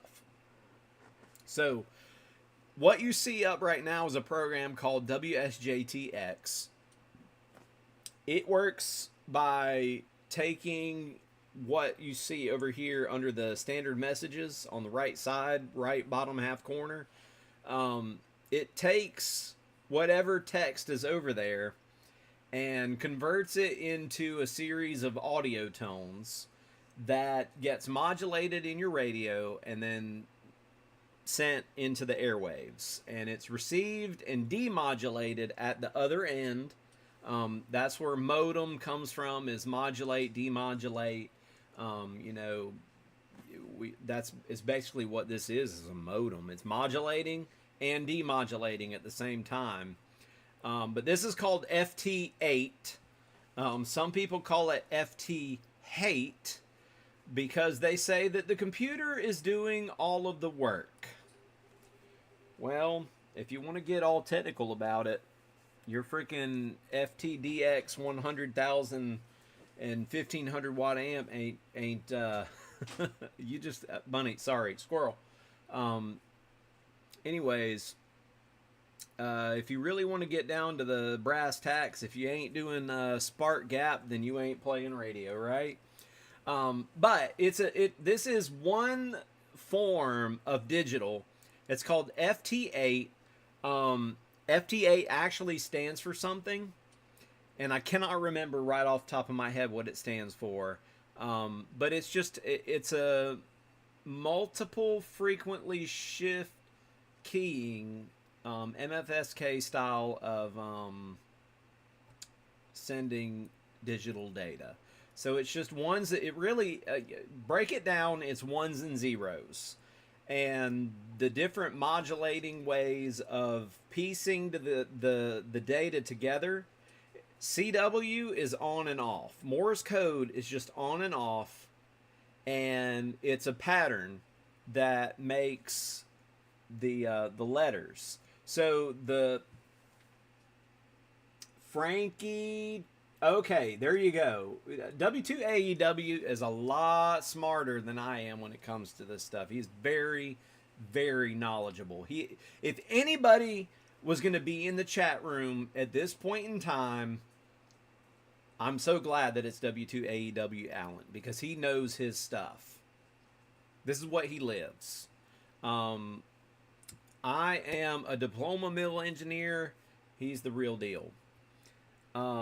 We are working KL7VO. So it is a 8 tone, if I'm not mistaken. You correct me, Alan, if I'm wrong, but I believe it's 8 different tones that can be mixed, and that can give you, I think 64. Is it 64 different characters that it can decode? And it has to do with the mixture of the two tones puts it into a graph that is modulated. So Taylor is K1JT, and he is the JT of WSJTX. French fry and tacos 8. Now, French fried tacos doesn't sound bad. French fried tacos 8. So, it's just one mode of digital. When I got my license, I did PSK 31, phase shift keying 31, and that was very popular back in the 2006 range. Well, if you're a welder, you could make some cool crap, man. I'm telling you, there is a spot for everybody in amateur radio. If you can weld, you can make some really cool stuff. I cannot weld very well. I do have a video of me welding. I made a gin pole, and I made it out of EMT.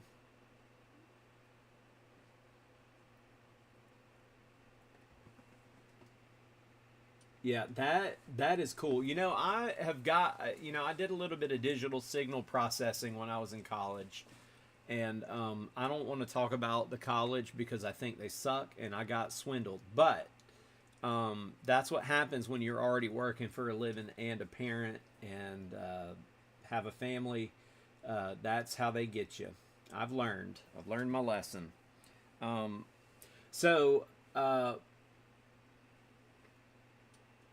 A good book to read is called Contact. Is that by Carl Sagan? Who was Contact by? I can't remember who actually wrote the book. We're totally off in left field tonight. Y'all, we are totally... Nope, not Contacts. I want Contact, the book. No, it wasn't ITT. Ah, it is Carl Sagan. I was right.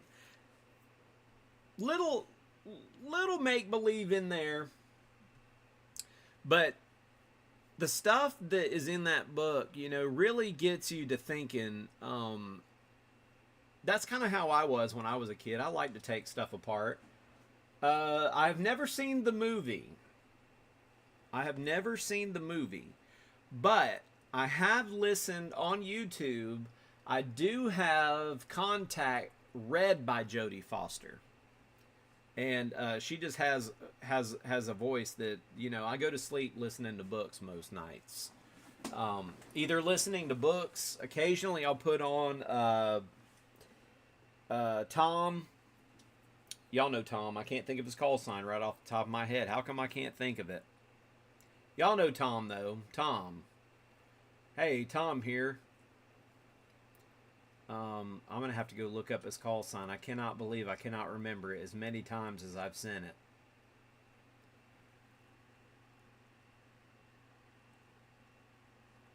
K4SWL. K4SWL. That's it. Yeah, that Tom.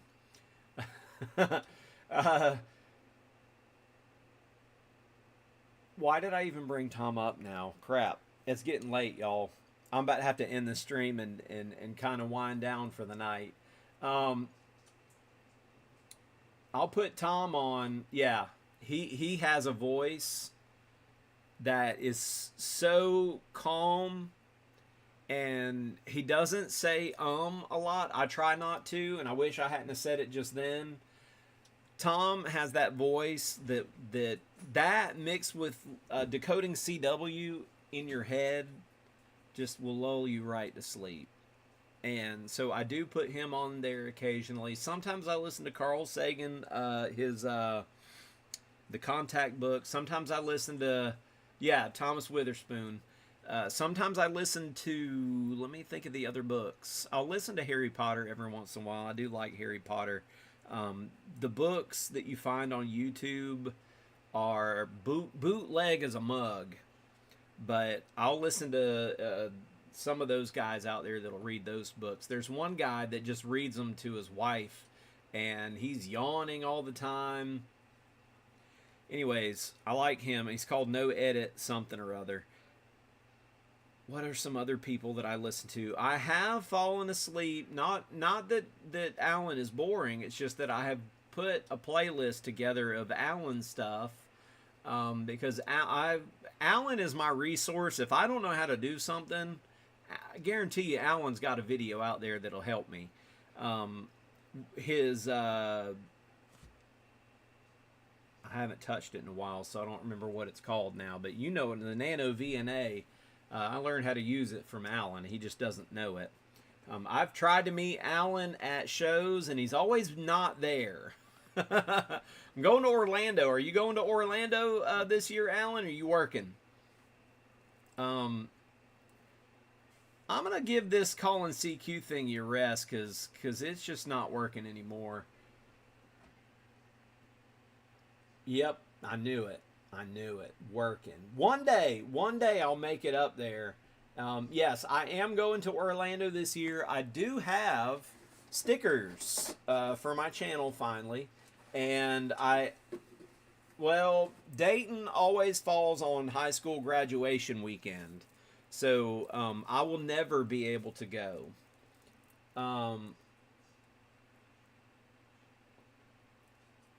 I don't know why you can't hear me on 30. I only worked the West Coast. If KL7VO is the West Coast, he was the last person I worked. And I worked a bunch of European stations. Shelby is closer, but that's still about 8 hours away.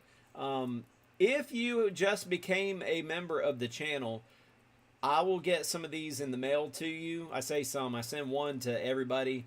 If I come up with other designs, I will send you some stickers. So everybody gets those no matter what you're on. I hope that... crap. We have chatted quite a bit tonight. We've had... wrong mouse. I'm trying to go up the chat to see if I missed anything. There are other books. I tell you somebody else, Star Talk.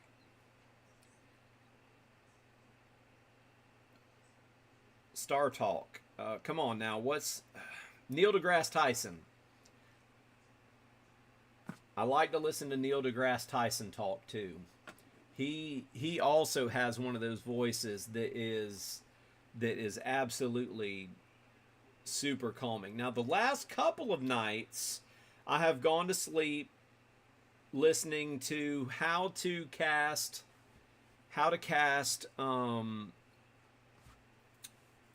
aluminum. And I'm working on a project, and we're totally off script at this point. I'm going to turn off the FT8 computer, and I'm going to bring up the thumbnail, and y'all can look at my silly face.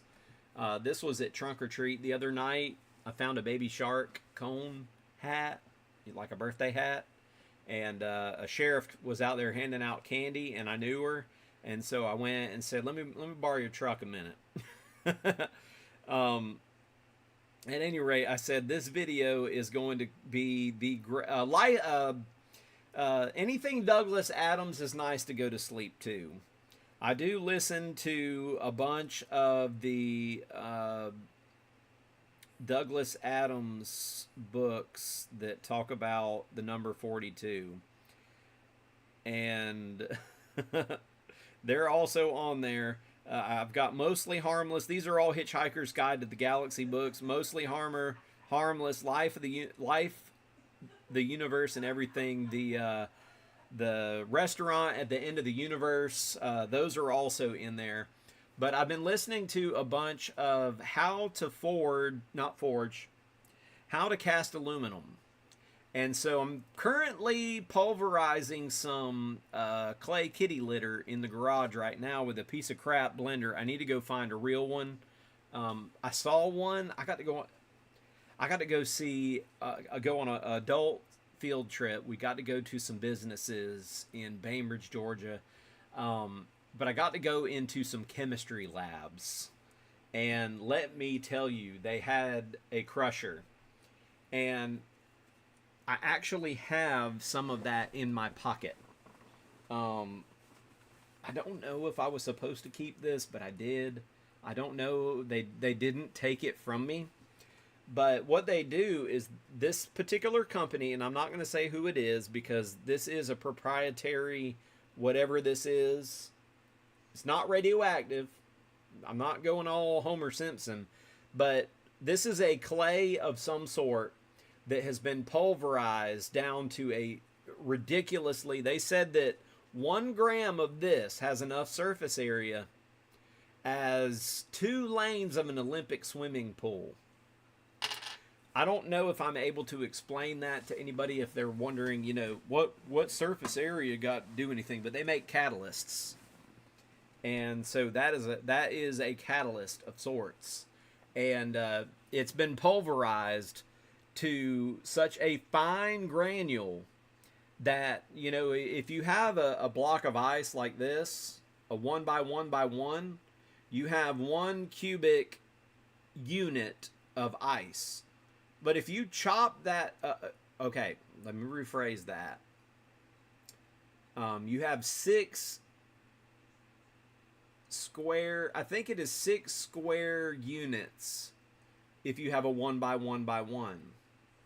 But if you cut it in half, you don't double it. I can't do the math in my head right now, but it increases the surface area. So then if you cut those 2 in half, like cutting it into 4s, you have just, I think it goes up by a square, actually. I think it is, it's not exactly a doubling. I don't know. Look it up. Anyways, so I need something to crush this kitty litter. That's what I'm getting at. Because the cheap blender is not cutting it. All puns intended. But what I'm making at school is a filament recycling system. So we do a lot of 3D printing in my engineering class. And we design stuff in Fusion. We print it. A lot of the engineering design process is what we use to design things. So we go through the concept stage, which is asking questions, answering questions. You know, when you're making antennas, and Philip, if you're still in here, Mischief, you know, you do this a lot. But you make you define your problem. What do you want to solve? What do you want to make? You tell what do you want it to do? How are you going to solve this problem? What are your criterion constraints? And then you go into the development process where you look at your solutions, you find out what is possible, and then you make a design proposal. You sit down and you actually draw this thing up and figure out how is this thing going to work? What is it going to take? You make a bill of materials, and then you prototype. And with 3D printing, sometimes things turn out fine the first time. And sometimes you can just do a quick modification. You could shoot a hole where a hole was supposed to be or whatever. But, you know, a lot of times you have to print something multiple times. If a print fails, yeah, see? He's an engineer. It's what he does. So in that prototyping process, you have a lot of failures. And with the 3D printer, you have a lot of waste. And I have collected 20 or 30 pounds of waste filament, support material, failed prints, and stuff like that. And I took a paper shredder to work, and I just cut the whole top off of the paper shredder, and we started shredding plastic in a paper shredder. And I did it intentionally.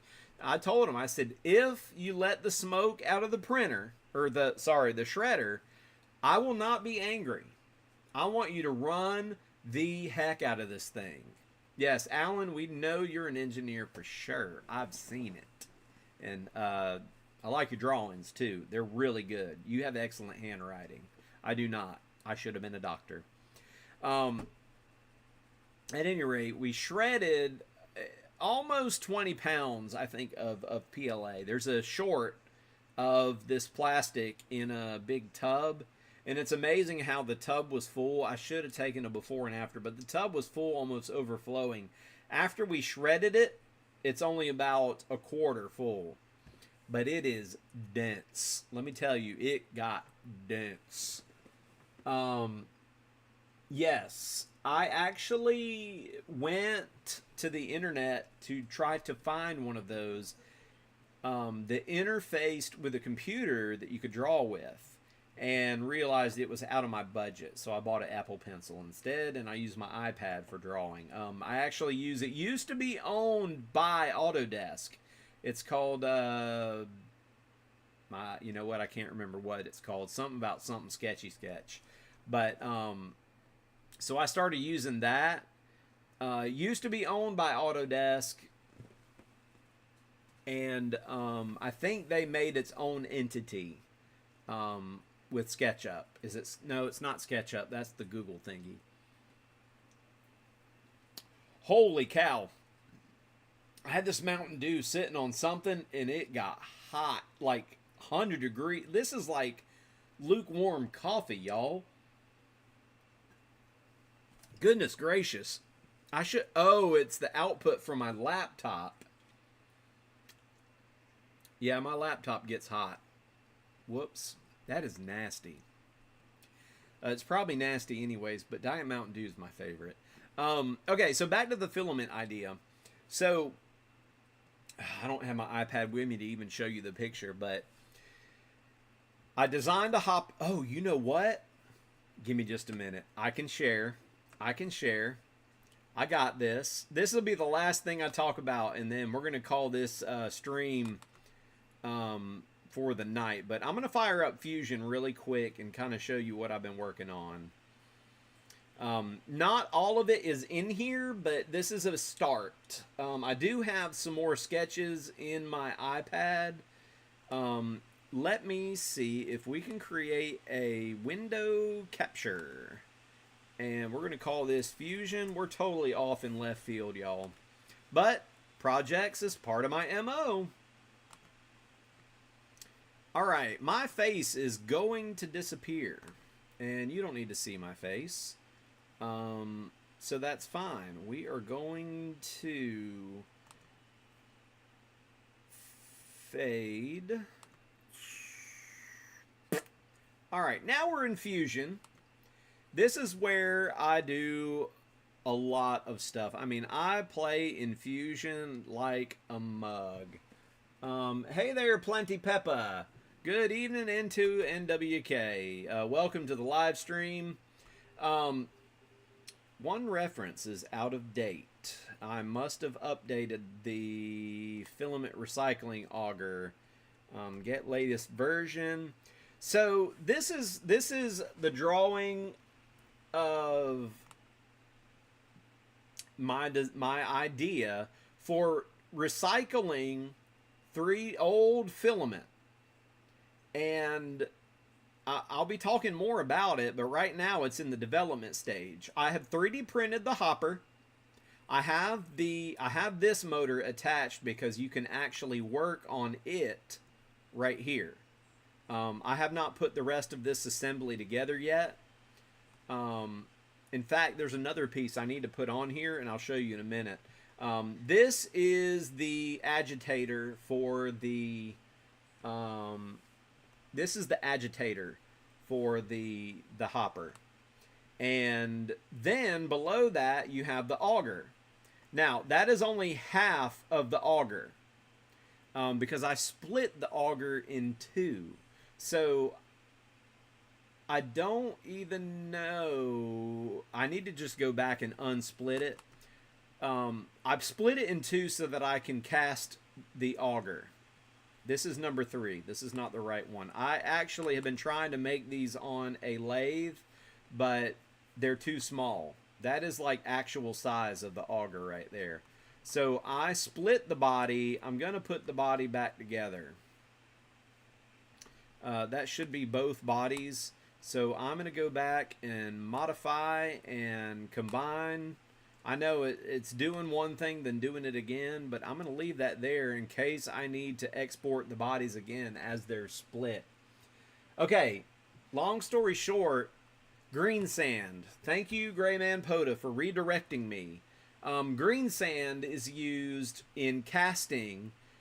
It's one way to cast materials, and green sand is very sticky. It's not wet, but it is sticky.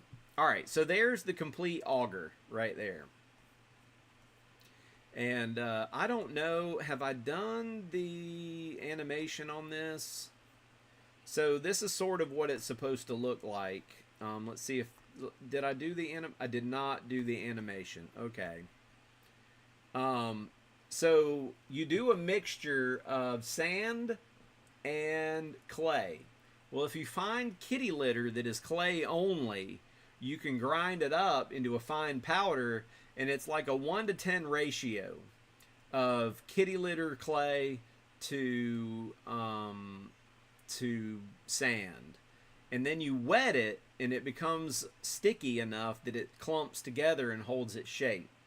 And then you put it inside of a cast, and you cast your part and you pour your metal in. That's the simple explanation of where the kitty litter comes in. So this is the filament recycling. I want to be able to turn all of that wasted filament scraps back into filament. And so that is where this whole project comes in. So if we insert a derive of the filament heating and extrusion, that is the next step. This, let's see, is that the whole body? I don't know if I'm going to be able to actually machine this or if I'm going to have to cast this. It all depends. So I need to move. Let me select the body of this. So this is going to be the hot end right here. And you know what? I sense a disturbance in the force. So this needs to be rotated this way 90 degrees, and this way doesn't really matter, but I think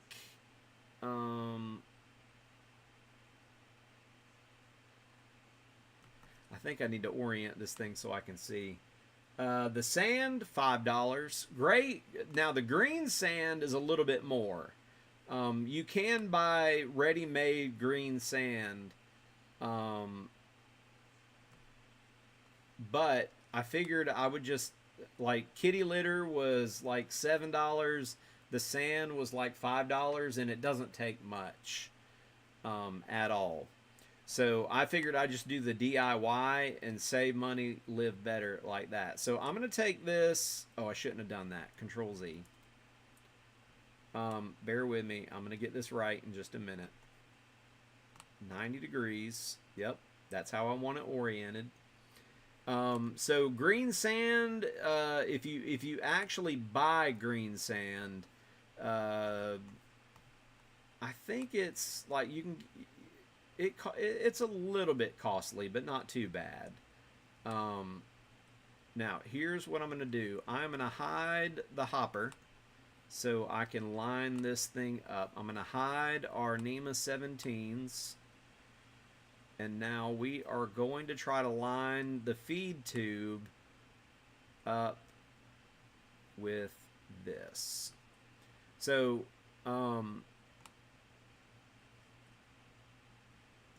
there is a way to line these up perfectly, but I just don't have the gumption to do it tonight. This is just the assembly. It doesn't really have to match perfectly. Oh, look at this random part that just wound up in there. That's not supposed to even be there. I don't know how I did that. But this is sort of what it's supposed to look like right here. And so the tube slides into the this body like so. And once it resets, I guess it's not going to let me hover over that and see how deep that has gone in there. But that's about what it's supposed to look like. There's a cone right here that reduces the feed from the auger. This is where the heating elements are going to go. And on the front side, actually let's see, where is it? Right here is where the temperature gauge is going to go. So the temperature gauge goes in here. It's Fusion is a lot of fun. I really enjoy it. PP Man likes to use Tinkercad. It's the same company. It's just a little bit different, but there's so much more that you can do in here. This is where the heating, the temperature probe goes, and then you put a screw to hold it in place, just like they do.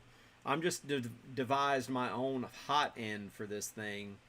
And then this is the end where I don't have it drawn up yet.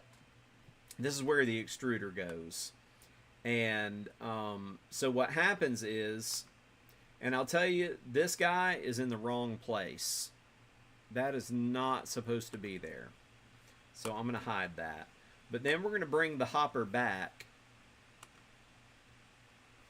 And we have the motors hidden for now. But the auger sits right there. And then the stepper motor goes right here. And that's where I have that spacer. But I accidentally put the spacer in the wrong place. There's a spacer right here. And the only reason there's a spacer is because I forgot that there is this protrusion on the motor. I would have just designed that in the hopper, but this hopper took 96 hours to print, and I wasn't about to print another one. So eventually I'll go back and put this spacer that's sitting right there. No, I don't want to move the hopper. If we go to this and go move, so we'll rotate that back to the position and drag it over. It's supposed to go like right in here somewhere. And that's the spacer. That's not exact, but I'm just going to kind of drop it there and hope that that's right. It is not. But the spacer gives that protrusion a spot to sit. That's supposed to be down about another 2 millimeters. Anyways, So that is the auger pusher turner thingy. I made I took some 1/2 inch aluminum and I made me a coupling that would fit inside of here. And then I took 2 screws and I cut the screws. I cut a 1/4 inch section off of it. And then I used a Dremel tool to cut a slot in the screw so that, and I just used a screw to chase threads into 2 holes so that I could have a coupling between the stepper motor and the auger. And I've tried to run this with a 3D printed auger, and the motor's too strong and the auger is too weak. So I'm going to cast this auger out of aluminum, and I may do it this weekend and see what happens. I have a bunch of scrap aluminum that I can melt down. So this is, so far, this is what it looks like. Let me get this tool out. Let's refocus, and let's rotate this thing and put it back in an isometric view. So you throw your crap in here, the agitator agitates, and then the auger spins and pushes it through this tube, and this is going to have some insulation put around it so that it'll hold the heat and stabilize it some. And it uses just a regular 3D printer, and the only difference is I had to manually write the G code, and I use a G92. Every time it reaches the end of a travel of the 3D printer, I use a G92 and I just reset it back to 0 for the X, Y, and Z. And it just starts the whole thing over again, and it just repeats it over and over. So the auger just continuously turns, and then I can edit the speeds and the distances to change the auger rotation rate. So this is as far as I've gotten. I've everything made in this except for the hot end, because I have to find some aluminum. I have to source some aluminum for that, and I do not have the auger made yet. And I have not put the screws. There's 2 nuts that slide up in here. Hey, have a good night. Alan, thank you so much for dropping by. I'm about to cut this thing off too. Just putting this in here for posterity's sake. Thanks for hanging out with us tonight. Appreciate you. And I hope to catch you again in the log. This is where I slap 2 nuts up in there, and I've got a screw going through each side, and that's to lock the feed tube in place. And so I've got that made already. This is the next step, is to make the hot end and figure out how am I going to run these heaters. Am I going to have to run them? Good night, Michael. We'll catch you later. Promise I'm getting out of here soon too. I'm going to put the 2 heating elements here. I'll probably run them off of a separate control board, and just use the output from the 3D printer to run these 2 directly off of the power supply, the 12-volt power supply. And then, of course, the temperature, the PID for the temperature can still control the heaters, but it will not be running the power from the 3D printer board. It'll just be controlling a separate board. Now, that's as far as I've gotten on this project, and that's as far as I'm going to talk about. But 3D printer recycling, the lowest cost one that I found on the web is about $700, and it's a DIY, and you have to print all the parts yourself. So I figure, why not just spend the time and design my own and give me something to think about every night. So this is what I've been working on lately. Alrighty, so got a video coming out tomorrow morning. Good night, everybody. And absolutely, Goggum Style, I hope that you'll come back again when I live stream and ask some more questions, because that was a lot of fun. I appreciate that. That's what it's all about, is hams helping hams. So everybody have a great night. We have been streaming way longer than I normally stream, but we've just been sitting here having fun, and that's the way it is, man. So y'all have a great night. 73 from W1RCP. Thank you for your support. And I do want to exit by saying thank you so much to these members right here. As we exit, thank you so much. And we'll get the new ones in there, Josh. I'll get you in there for the next go round. The next videos that post, you'll be on there with your new, as soon as it posts to YouTube Studio, I will copy you over. I see you got that brand new blue star already. All right, y'all have a great night. Thank you again. And 73 from W1RCP.